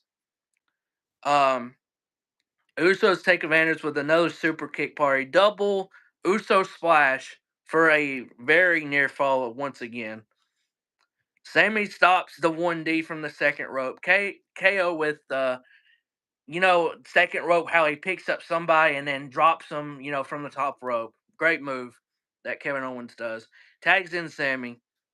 Then this is when the haluva kicks to Jay, keeps holding him up. Jimmy tries to get in before he does the third haluva kick. KO by stunner by KO, Jesus. And then the third haluva kick to Jay for the 1-2-3. And this is a 4.6 to me also. Very, very, very good match. But dog, it's so hard to rank, and I know everyone's going to have different rankings for matches, which I've seen so many different ones. I've seen people with, votes on Twitter of a bracket, and I look at the bracket and I'm like, damn, that wouldn't be mine, but, you know, It all very comes good. down to personal preference. It all comes down to personal preference. But I will say I'm very shocked to see that land at number 5. Just like you were with me about Cody and Roman landing at number 6 for me, I'm very shocked to see that land number 5. You'll see where that lands. I'm just saying it's a lot higher. Um, My uh, number. Oh, go on, go on, only go on. only other thing I will say is the main events at WrestleMania delivered. Oh, And by far. maybe this should be higher, but for me, I got reasons why it's not going to be higher. Fair enough. My number 5 is a match you've already mentioned earlier in the list. In fact, it was your first one of the 10, and that is Judgment Day versus Kevin Owens and Sami Zayn for the Undisputed Tag Team titles at Payback. Mm, mm. I The, love this match. I loved this match. I loved how chaotic it was. Just absolute chaos. And the difference between, I say, like, for example, this and the Bad Bunny with Damian Priest match is this had that technical element as well for me. But yeah, just it's absolute utter chaos. Like the Kevin Owens spot, insane, and just the amount of times that Kevin Owens and Sami Zayn had the match won and Judgment Day got involved and stopped them, it just kept me on the edge of my seat throughout. And I I don't know. For me personally, I just absolutely love this match. Um, yeah, and Judgment Day winning came as a huge shock for me also because I expected Kevin Owens and Sami Zayn to retain here, but I hey, ooh. it all comes down to personal preference. But for me, I absolutely love this match. So this is a number 5 for me. Mm. I think this might be the first time we fully disagree on something. Really. Mm. Because to me, if you're telling me a match that was in the middle of the card of Payback, which was still a good match, is better than one of the main events of WrestleMania with it delivering. Yes, I know the ending was trash, but the match itself delivered for the entire time, and they went almost 35 minutes. For That's me, for me, match length isn't everything. Match yeah, length isn't everything. You A 30-minute match doesn't automatically make it one of the best matches of all time, or well, one of the best matches of the year. Well, I mean, it still is one of the best matches of the year. It's in the top 10 for fuck's sake. But like, you know, just me personally, match length isn't everything. Just because this match between Judgment Day and Kevin Owens and Sami Zayn was shorter, and it was in the middle of a, lower pay per view than WrestleMania, for me, that doesn't make a difference in terms of how I enjoy a match. So, me personally, I just enjoyed this just a smidge bit more. Just my personal taste. So that's where it lands. I wasn't really talking about length. Only reason I said length is because it literally, for most of that match of how long it was, it delivered with everything that was in it. So like, it's a kudos to them. I feel like that just delivered. But I mean,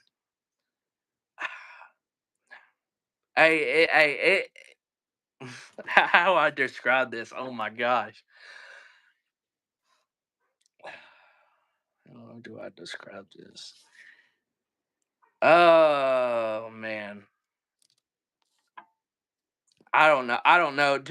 Just me overall with how both matches did really good, and I think and I do believe on this.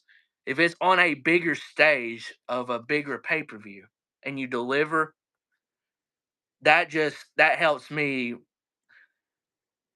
I think that helps me move it up more than others, if that makes sense. That's what. But I don't know. That's the first time I think we disagreed on something. But it's always good that we ain't agreeing, because how boring would that be if we agreed? Constantly. Exactly. If we had the same 10 all in the same order, it'd be boring. It'll Yeah. At the end of the day, wrestling, just like everything, like music, is subjective. It's all comes down to personal taste. And So just my personal thing, I enjoyed that match just a smidge more. so I'll be glad to hear whenever you have KO and Sammy was the Uso. So that'll be interesting. You'll see. Um, my number four, and man, did I want this to be number three, because it was the best women's match of the year for me, and that's Rhea and Charlotte at four. Ooh. I wanted them to be three, and I was like, "Dang, do I do it?" But I honestly, I just couldn't. I just couldn't. So, Rhea and Charlotte is number four for me. This went over 23 minutes. It could have went another few minutes, and it would have been. It might have been probably number three on my list. I mean, for the 23 minutes, it was. This is the most physical women's match I've seen in my life. The most physical women's match. Um, Charlotte had a great reversal to the Riptide with a DDT. This was fantastic. This was for the first near fall. They did double boot. Both were down. Charlotte goes for a moonsault, but Rhea runs up to do an Alavanche back suplex for a near fall. Charlotte goes for a knee to her natural selection for a near fall, back and forth with German suplexes. Um, Charlotte then does the famous moonsault that she does off the top to the outside on Rhea.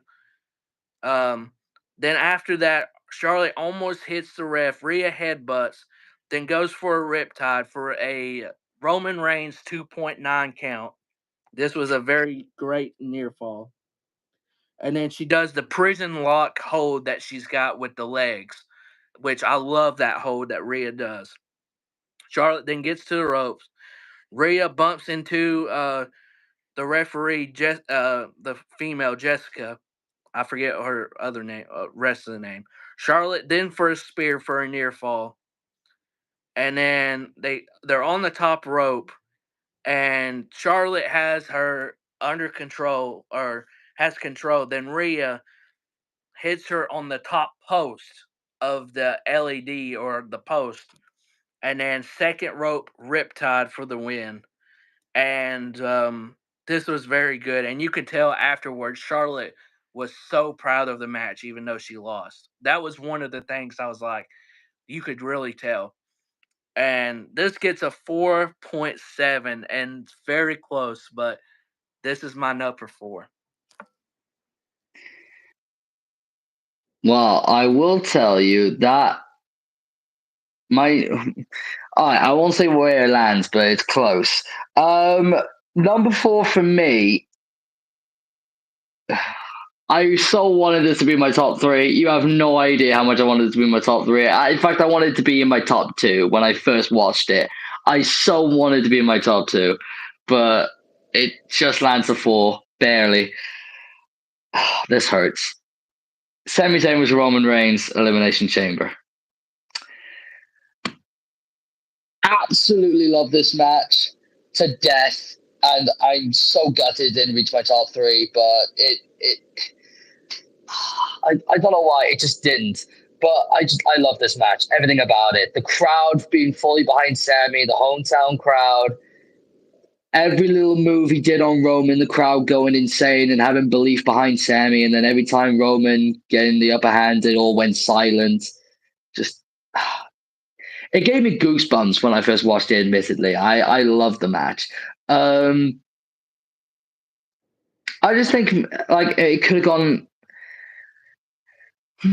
I don't know. I feel like it missed a bit something, but I don't know exactly what it is. If that makes sense, I don't know how to really explain it, but it just missed something. Maybe it's I don't know. Maybe it's Sammy like doing an additional near fall, or Roman doing an additional near fall that like was about to have me on the edge of my seat. But yeah, I still absolutely love the match, and if it wasn't for certain matches at WrestleMania and a certain other match, this would be like top three, top two, but it just misses out. But this is definitely one of the best Roman matches of the year. Um, and one of my favorite Sammy matches that he's had on the main roster, that I will say. Like this is a match that I put on like with the likes of Sami Zayn with Kevin Owens at Battleground, the one where he beat Kevin in 2016. That match I loved as well. So I put that match high up with that. Yeah, I love this match, but it just lands a four for me. Yeah, that's my number three. Mm. Sammy and Roman. They went. This felt, and yes, this was a main event, but you can tell when it feels like a big time main event. Like there's a different feel. This match went over 32 minutes, and the first time they touched was 4 minutes and 15 seconds into the matchup. That's how Yeah, big. that was crazy. Yeah, because the whole crowd and everyone, they just stood in the ring like just take it all in at first. It was mad. Big fight feel. This was a big fat feel. Sammy's wife being at ringside put more into this match than like it put a little bit more into it. If Yeah. that makes sense. Um, Roman probably has one of the best looking right hands I've seen in the business. You know that little upper like hit, like uppercut looking hit, but it's just Yeah. like a right hand. Probably one of the best in the business. Um, I mean, you've already talked about it. This crowd was everything for Sami Zayn. It's like if you were in a semifinals of whatever sport you're playing in. You're on the road.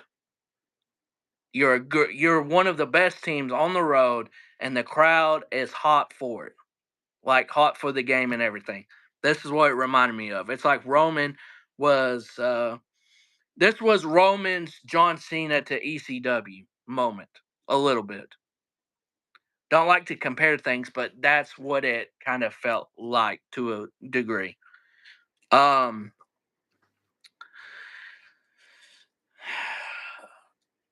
One thing I did like is they did a spot, Superman punch, and Sammy countered it. Well, no, did got hit with Superman punch. Roman went back to the corner thinking he was down, so I guess he was thinking, "Oh, it's time for the spear." And Sammy, with all of his speed, hits the haluva kick for the probably for the first big near fall. And Roman went for a spear through the barricade, misses. Sammy picks him up for a blue thunder bomb inside of the ring afterwards for a near fall. And I wish the blue thunder bomb was his finisher. I'm not gonna lie. Agreed. I want the Agreed. blue thunder bomb to be his finisher. I sort But of wish Sammy would like do the haluva kick, but keep them up, and then after doing the haluva kick, like keep them held, and then do the blue thunder bomb afterwards. As like the haluva kick is like a setup into the blue thunder bomb in for hey, that to be his finisher. but also that adds to where you can win with both moves and Mm. everything. So that's why I wish they would play off the blue thunder bomb as a 1, 2, 3 type of thing a little bit more. But um and then here comes Jimmy Uso, old Jim Bob. He does 3 super kicks when the ref was down. Uso splash, near fall for Roman. Sammy does a louver kick. Then Roman does a spear after the louver kick to Jimmy for a near fall. Another ref gets taken out. This was insane with the refs getting hit everywhere. I mean, this was a little bit more over the top than usual. And then here comes OJ Uso, OJ. And Roman's telling him to hit him with the chair. Then Sammy spears him, and then Roman just spears Jay accidentally, and then gets beat the hell up with the chair, and then a spear from Roman. 1, 2, 3. For me, it's so close. It's so close, but this is the second Roman match of the year for me. I know it's probably the best match for you, but this is the second best Roman match to me, and I slowly wanted Sammy to win, but we already knew that he wasn't going to win. That's what I figured it out. That's what was missing for me. It's that unpredictability factor. That's what was missing because the match was fantastic. The crowd being behind Sammy, amazing. The only thing about it is that it was kind of predictable. We all knew Roman was winning. There was like maybe during a bit of the near falls, there was like a bit of us that go, oh, maybe, but let's be real. We all were just like, Roman's winning. There's no chance Sammy has of winning this thing. So I think that's the only reason why this match for me isn't in the top 3 or top 2. If it had a bit more unpredictability and they would have sold me on the near falls more that Sammy could potentially win, I think that would have made it go into the top 3, top 2, maybe even number 1. But that's where it lands at number 4 for me. Uh, that's really fair too. Number 3 for me is your number 4, so we swapped them round. Rhea Ripley versus Charlotte at WrestleMania 39, night 1 for the SmackDown Women's title. Best women's match of the year by far, most physical women's match ever, like you said. Incredible. And Rhea's really breakout star moments. Going into this, I was like, they have to pull the trigger here. It is now or never if they're going to pull the trigger on Rhea Ripley. If they do it, Rhea's going to be a star. If they don't do it, the ball's been dropped. And there's not going to be a better opportunity to do it in the future. So I'm really glad they did it here. And the match delivered tenfold for me. I was glued throughout this match. And fair play to Charlotte. Like people give Charlotte a lot of shit. So do I. I'm very critical on Charlotte myself because I find her like constantly in the title picture annoying, and the amount of titles she's won, and stuff, and her title reigns not being memorable because they're mostly short just to give her more reigns to catch up to Rick and all that politic bullshit. But apart from all that, if you just cut it down to how good she is in the ring and how good she actually is in those main event spots and delivering on the main stage, Charlotte does it every time. You cannot deny it. She has the track record, and she does it again here with Rhea. She makes her into the star she is now. Um, but yeah, what a match. The physicality was on another level. Some of the German suplexes, especially during that match, the way Charlotte landed on some of those German suplexes made me legitimately cringe. And I was just like, oh shit, is Charlotte okay? Because like she was landing on her neck sometimes. I was like, oh fucking hell. But yeah, the spots were insane. And the top rope riptide to end it was so good. And what I did like about Charlotte is how she reacted after the match. And yeah, I think half of it is due to the fact that she's proud of that match, but also I think a lot of that was because she's just proud of Rhea. She's happy to see that Rhea is now on top of the mountain and she's being made into the star. I think Charlotte has always seen something in Rhea, just like everyone else has. And I think Charlotte being the one to give that to Rhea and essentially pass over the torch in some shape or form, I think Charlotte was just very happy to do that. And that's why she had that huge smile on her face just seeing Rhea with the belt. So that's something I can respect Charlotte for. And I think another reason why I put this in my top three is because going into this match, I was also fearing if they were going to be able to top their previous match at WrestleMania, because they also stole the show at the COVID WrestleMania when there was no people. They stole that WrestleMania show with their match back then. So I was like, are they going to be able to do it again? Are they going to be able to top that? And they did. And they really, really did. So yeah, fair play to Rhea, fair play to Charlotte, best women's match of the year, and by quite a bit of a distance. Um, yeah, that's why it's number three for me. I'm gonna put you on the spot. Is it better than Sasha and Bailey?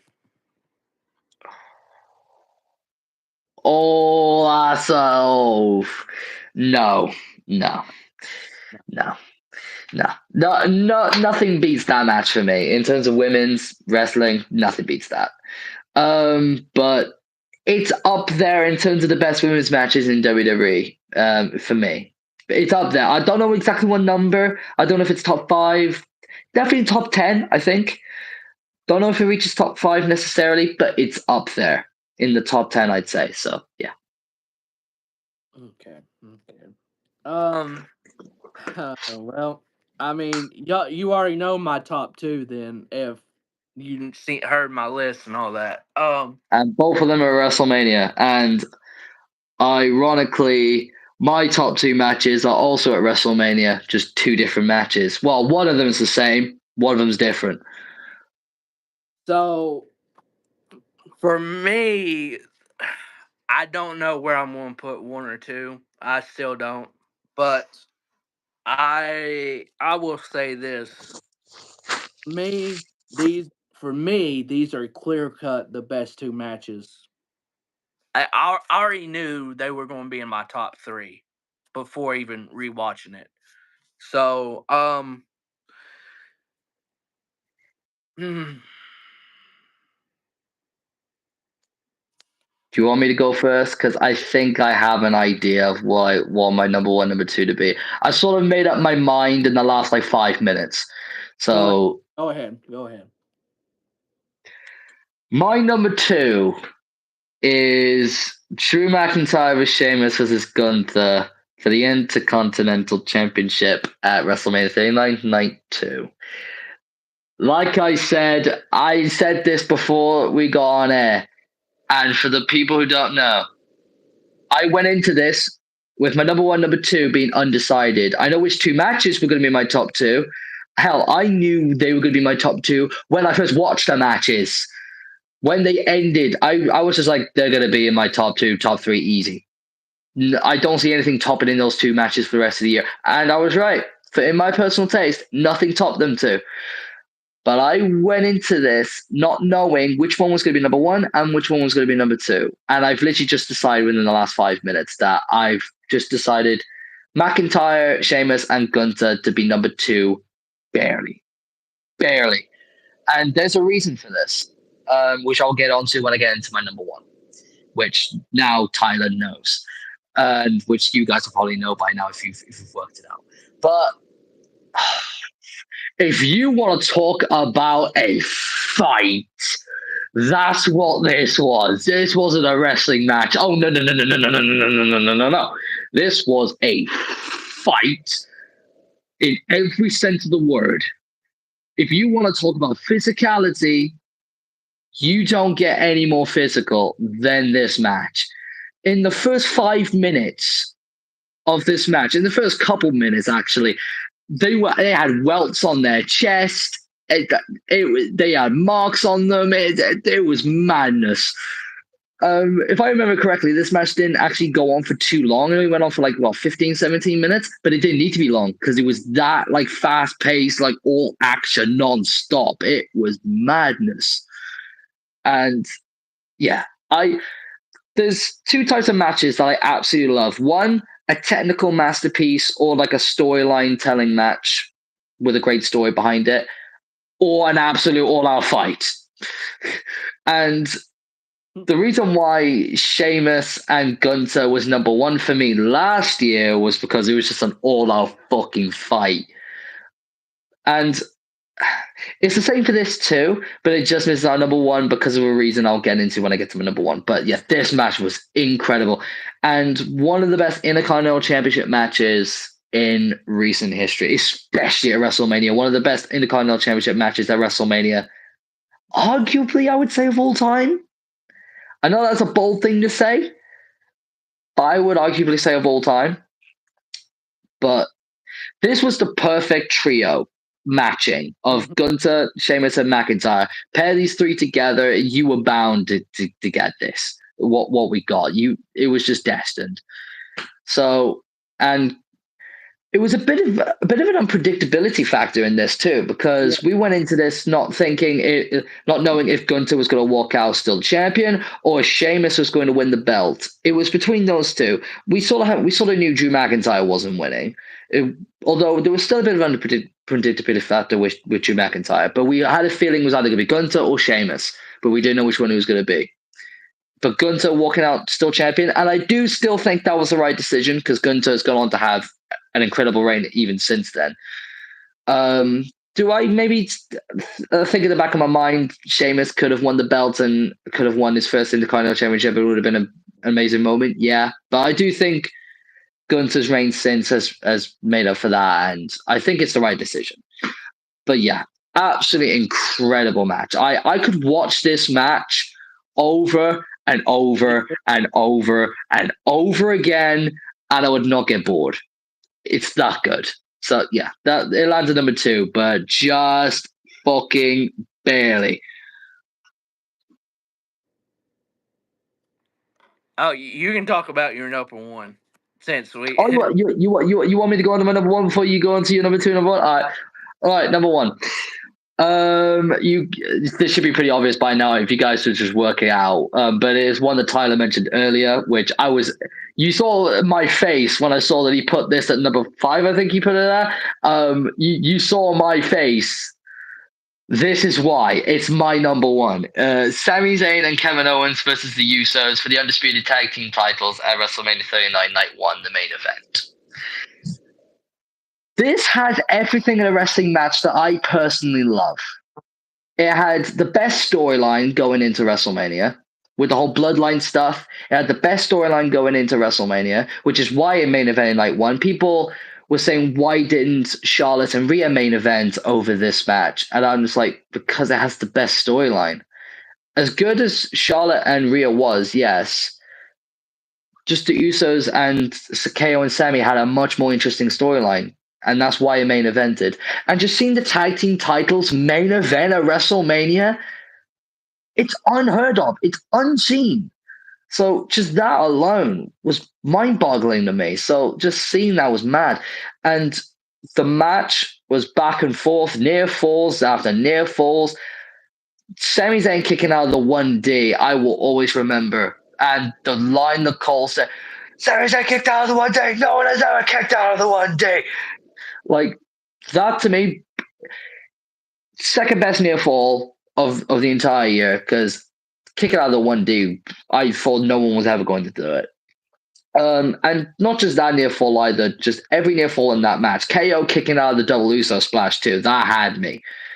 And the story of Sammy going through all the bloodline stuff, then being betrayed by Jay after Jay had like the little bit of like back and forth of whether he was going to sign with the bloodline or sign with Sammy.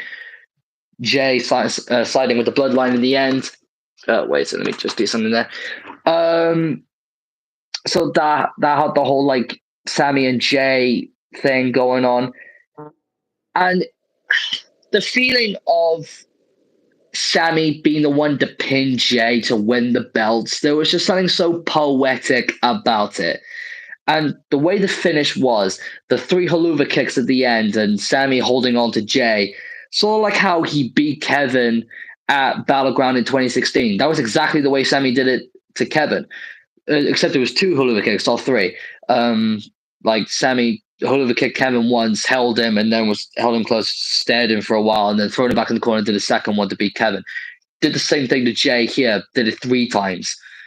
And like I said, this match just has everything in a wrestling match I love. A fantastic story, great wrestling, back and forth, near falls that keep me on the edge of my seat, and a feel good moment at the end to seal it. That literally has everything in a wrestling match I love. That's why it's at number one for me. I feel bad for putting it at 5, but it's still going to stay at 5 for me. But uh,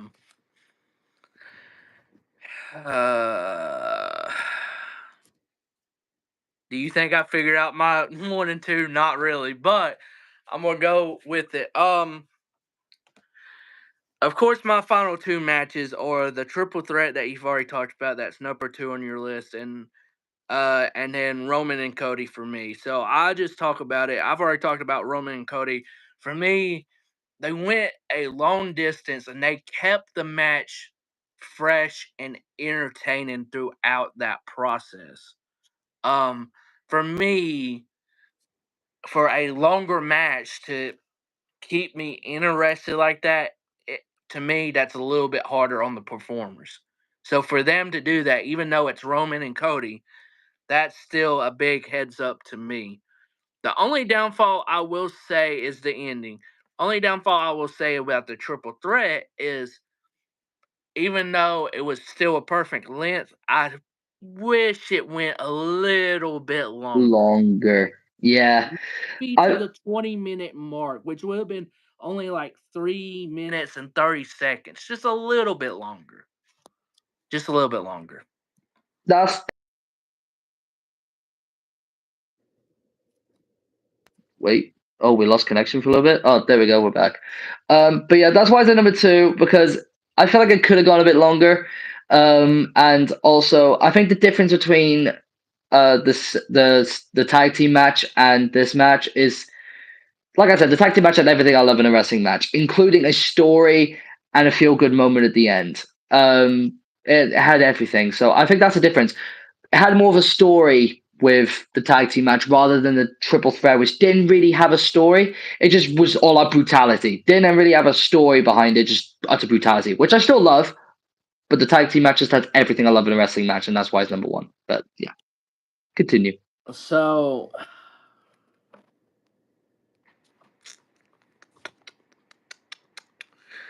both of these matches for me is 5-star.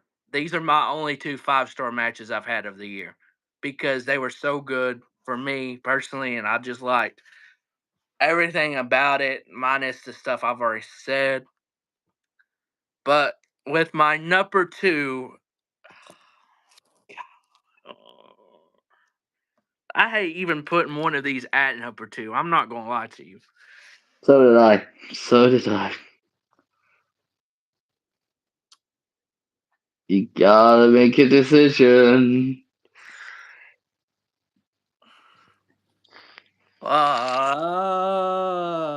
With my number two, I'm gonna go Roman and Cody. I'm gonna go. Oh shit. Um, I know that. I know for me, match length with the triple threat is big, but dude, every time I watch it, I enjoy it, and it's the same for Cody and Roman. But it's just for me. I wrote so many funny stuff on this. So let me talk about Roman and Cody just quickly. We already know, Solo had so many cheap shots, and they finally threw him out, and then somehow he wriggled his way back in there. Um, but just overall, this match was really, really, really just good, and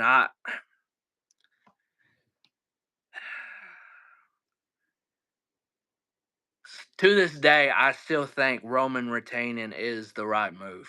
I don't care what anyone says. I mean, for me, I think him retaining was the right move because I think it was too soon for Cody.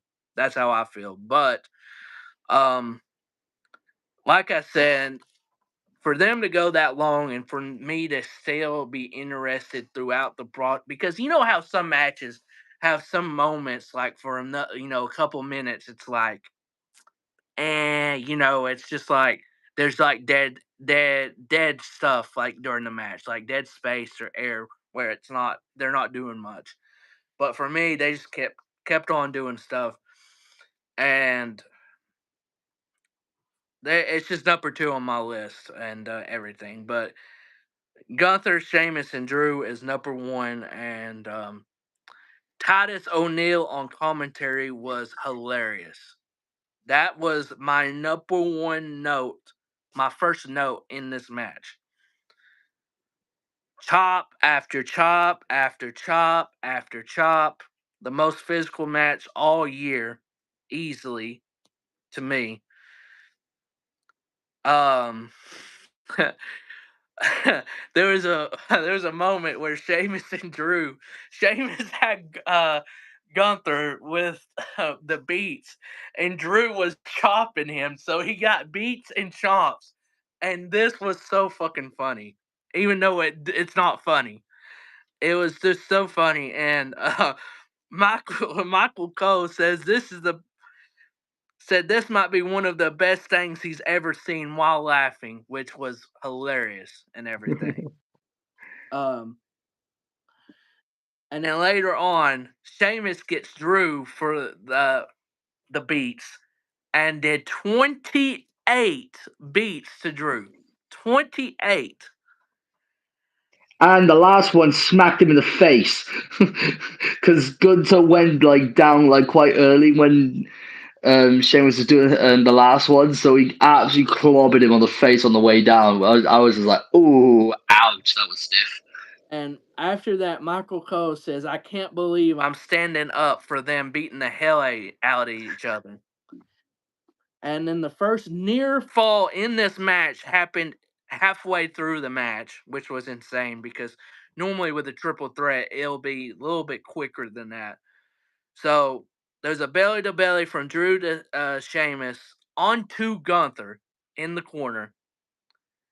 Future shock, then missed a Claymore. Gunther drop kicked, then did a power bomb for a near fall. White noise from the second rope from Sheamus to a Celtic cross on a near fall from Gunther. Running knee, bro kick. Drew pulls Sheamus off right at the ref was about to count the three and everything. And Sheamus, when he gets pulled off, he's like, you motherfucker. Basically, it was like that. You motherfucker, you gotta be kidding me. And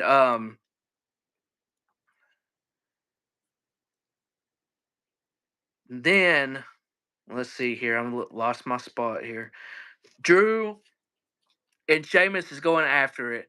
Sheamus is out to the outside. Drew goes over the top, and for his size, he does it. It looks so beautiful when he goes over the rope and basically like for a senton, basically lands onto him.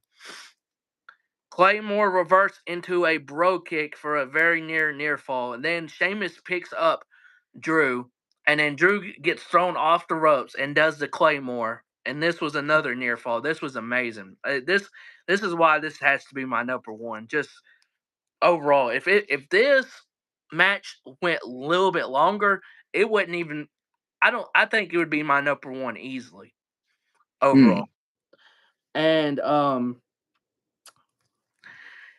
And then Sheamus catches him with a bro kick, but it didn't hit that much. It was like a little glance. And then because I mean at this point everyone is like damn near like tired. They got beat their ass beat, everyone. So they're thinking this might be it.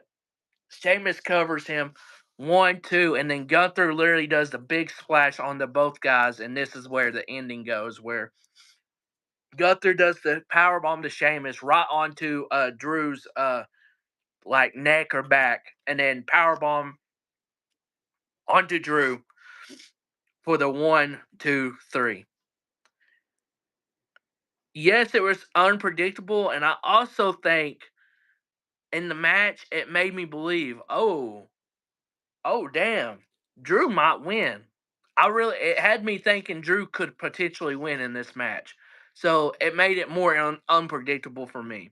So, like I said, these two are my 5-star matches. These are all of these matches, probably, I'd say the top 16 ish matches. If I did a top 16, all of them are really solid and good. This Mm. was, and I'll say this, since I've been alive and existed and everything and watched wrestling to a very high degree, this is the best year that WWE has ever had in my existence.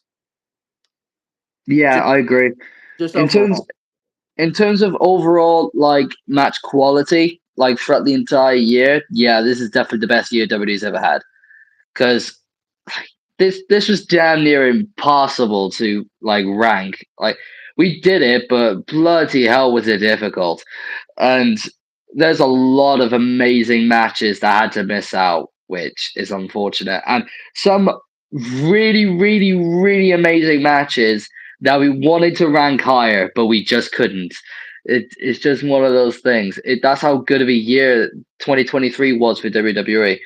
And hopefully 2024 will be just as good.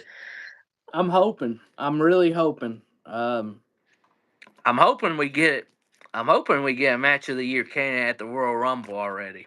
I'm hoping. Maybe. A KO and Logan Paul, if they face each other, that could be a potential match of the year. I'm telling you, or in the top 10. That could be a sleeper one. Yeah, I agree. But Um, but yeah, that triple threat, man. I was so tempted to put that number one, but it's hard. it's just that. Yeah, especially now that I'm like thinking about it, like just thinking about all like the highlights in that match. Oh, it was so good. But the tag team match just hits different for me.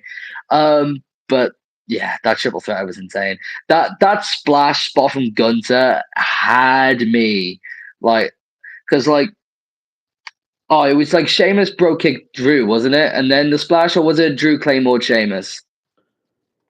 Sheamus did the bro kick too, Drew. but Yeah, yeah. like a little glint. It wasn't like There was full. no, it was like a little glance, but it was just like, oh shit, he's about to do it, and then Gunter just splashes out of complete nowhere. That's like because he was off camera, you couldn't see him go to the top rows. It was out of complete nowhere. You just seen splash. It was like, what the? So yeah, that was insane. But man, what a year 2023 was. What a year. It was a great year, and I will say that it might be hard to top. It might be hard to top, but I'm not going to put it past them though. I'm not going to put it past them, but we'll be back. We'll be back close to the end of this year, and it'll be hard to rank them again. I promise. Oh, it I will be. I It feel will be like this compared to last year was so much more difficult. Last year was a cakewalk. Last year was so easy, like because there was like so many standout matches compared to every other like match. But this year there were so many that could have gone in that unfortunately had to miss out. And I listed so many in my honorable mentions that even I was just like, oh, having them in my honorable mentions just hurts. But game's the game. That's the thing when it's this good of a year. And with Triple H in charge, never doubt Triple H. That's what I always say. Never doubt Triple H. 2024 will probably be the same way.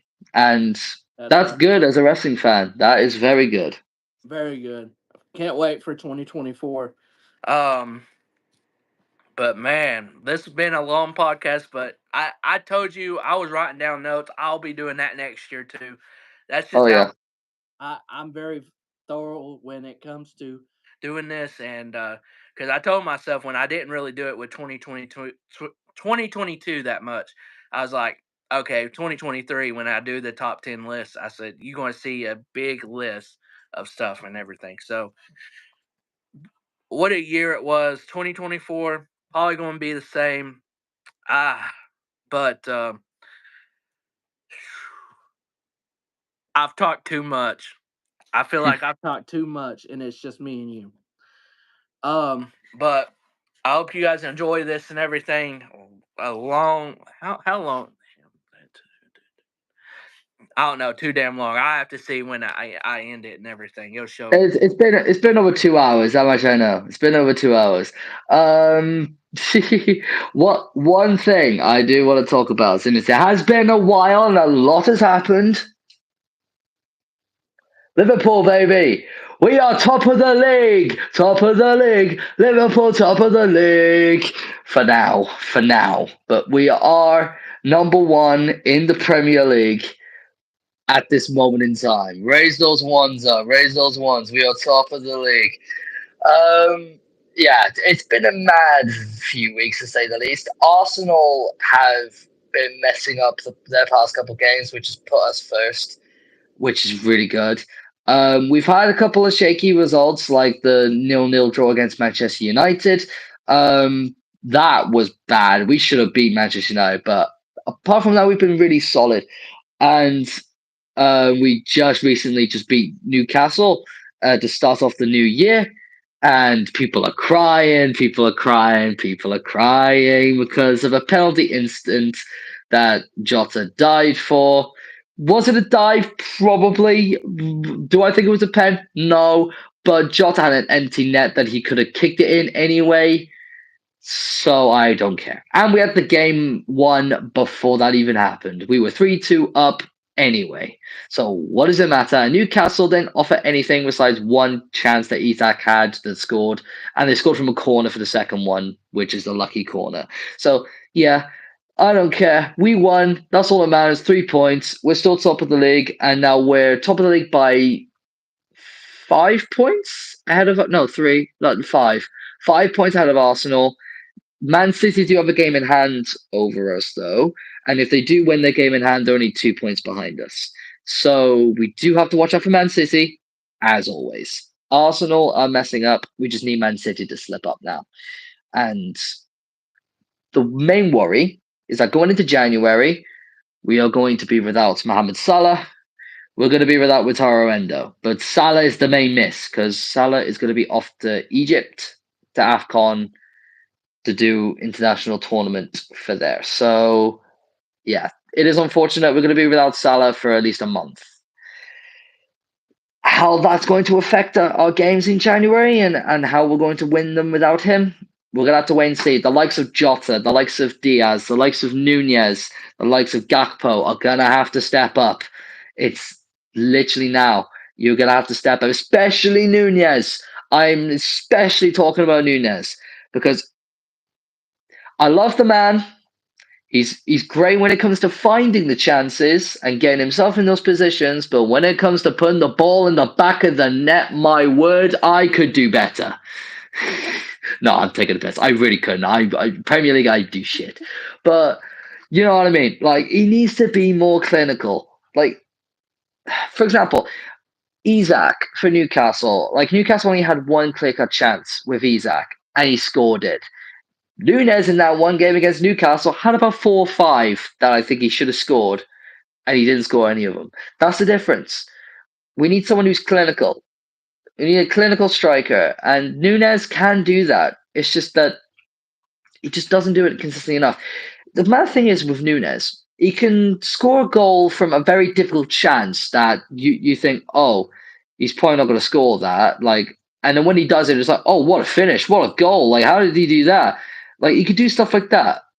But when it comes to one-on-one chances versus the goalkeeper from like a little bit out, and it should be like an easy finish, he always just like overthinks it and then hits it straight at the keeper or something like that, or just misses, and it's also gets very unlucky and it's a crossbar. It's just like, dude, these are the chances you should be scoring. That's the only gripe I have about Nunes. But once he sorts that out, we're fine. But overall, can't complain. Why will say the players that have really stepped up lately. Um, Joe Gomez, especially since now he's become our main left back since we have Robertson out and now we have Simicast out, who's on backup left back. So Gomez is now out of position, filling out left back. He's meant to be a centre back slash right back, but now he's playing a left back for us now. But he's doing a solid job. Curtis Jones has really stepped up lately. He just scored against Newcastle, and just overall, he's been putting on consistent performances in midfield that I think has been worthy of a shout. So, especially seeing as in the first couple of seasons that I've known Curtis Jones playing the team, I've really been frustrated with him and think he hasn't been good enough, or he's taking too long on the ball, just not being quick enough with his decision making. But in this last season, even a little bit of last season, I think he's really come into his own, and he's now starting to show what he can do as part of the team. So that's really good. Curtis Jones has really stepped up. Harvey Elliott coming off the bench, he's always made an impact off the bench this season. He's come up in clutch moments, so fair play to him. Um, Now that we have Jota back from injury, that's going to be good because Jota is actually quite clinical as a goal scorer. So that's maybe who we need while Salah's out. So maybe he's going to be the one to get the goals while Salah's out. Hopefully, we'll see. Um, Defensively wise, we have been very solid. Van Dijk's back to his best. Kanate has been really good. One player that's really impressed me is Kwanzaa, considering this is his first season performing in the first team. Before this, he was on loan at a smaller club, just, getting experience. He's a very young kid, and now he's just starting the team. And the biggest compliment I can give him is that whenever I've seen him play, he doesn't look out of place. He doesn't look out of place to the rest of the guys who are playing on a consistent basis in the first team. That is literally the biggest compliment I can give him. He doesn't look out of place. He looks like he belongs in the Liverpool team, which is crazy for me to say, which I'm very proud of him for. And I hope he continues this up because it's like a new signing. It's like we signed someone, but we haven't. We just brought someone from our youth, essentially, and brought him through. So it's very good. Trent Alexander-Arnold's incredible as always. He's actually been really in form lately, and in my opinion, he's best right back in the league, or have been for seasons. People take the piss out of him sometimes for his defensive mistakes, but this season he's been defensively solid. I can't name one time he's really put a foot wrong defensively, which I'm happy to see. So the whole myth of like he can't defend, bullshit. Um, but yeah, now we should have some people back from injury soon. McAllister just came back from injury against Newcastle, played a very beautiful ball into Jota when he went through to get the penalty. So having McAllister back is going to be a good boost, especially since Endo is going to be gone for the Asian Cup in January. So we're probably going to have McAllister playing that CDM role while Endo's gone. So hopefully we can keep McAllister fit. Soboslai did pick up a hamstring injury in the game though, so Soboslai looks like he could be having a little bit of time out. Don't know how long for. We're still waiting on how long he's going to be out for. Hopefully not for long. Tiago is looking like he's going to be back soon. Don't know how long, but he's been out for a long time though. I I Um, I remember. I forgot all about him. I ain't gonna lie to you. Yeah, he's been out for a long time. Like he's pretty much been out for all of this season. The last time he played was last season, like near the end. But yeah, he's been out for a long time. Really bad injury. But he should be back in January, sometime in January. That's what I've heard last from Klopp. So hopefully sometime soon. But yeah, all we can really do is just push through January. I think January is gonna be the toughest month for us without Salah, obviously. I just think if we can win our games in January, I think there's nothing stopping us from winning us the league title. City is going to be tough. Don't get me wrong. City are going to be on our ass. Until City is mathematically impossible for City to catch up to us, we can never count out City. Because we know from experience with title races against City, they stay till the end. And Mhm. they normally get it right at the end. So, but yeah, I just think if we get through January, we have Salah back, and then we're still top of the league by February, and we have Salah back, we're in a good position. Who knows? That league title is there to be won. I do think we do need to sign some people in January, though. The January transfer window is now open, so we can sign people. I think we definitely do need a defender, a centre half, preferably a left sided centre back or left footed centre back who could maybe fill our left back too. Conchalo Inacio is a name that's been named. I would love for us to sign him. I think that'd be ideal for us. Whether we get him, who knows? But I've seen some names thrown about. We'll just see who we can sign. We just need to sign someone. I think one or two players, but definitely at least one. But yeah, overall, I've been very happy with how we've played, especially compared to last season. Last season we were atrocious because we had a very aging squad that just couldn't do it anymore. Now we've replenished this season with a lot of new players, younger players, hungrier players. Now we're performing a lot better as a team, and we're just finding our rhythm. And we're now top of the league to show for it. We're also still in the FA Cup, still in the Carabao Cup, still in the Europa League. We're in all the competitions. All the trophies are still there to be won. We are facing Arsenal next in the FA Cup. The third round of the FA Cup, we're very unlucky to draw Arsenal this early in the FA Cup, but it is what it is. Away at home as well at the Emirates Stadium, it's going to be tough. But if we could push past them, then who knows? We could potentially go on to win the FA Cup because that'll be a tough one to knock out early. So yeah, we'll see what goes on from here. But that's pretty much my rough rundown of what's happened lately in the season. We're halfway through, halfway of the season to go. Let's see how well we can do for the rest of the season. Let's see how many trophies we can win. I'm very optimistic about how the season's gonna end. Yeah, I am too from watching it at least more than I have in the past and everything. So it. Well, I mean, hey, we'll see because it's you still got halfway, so we'll see. You know, but Exactly. I hope you guys have a great one. This has been probably the longest podcast, so I think it's like 2.5 hours, if not reaching three. I think it's like 2:45 or something close like to that. 3. But all right, hope you guys have a great one and peace out, y'all. Peace.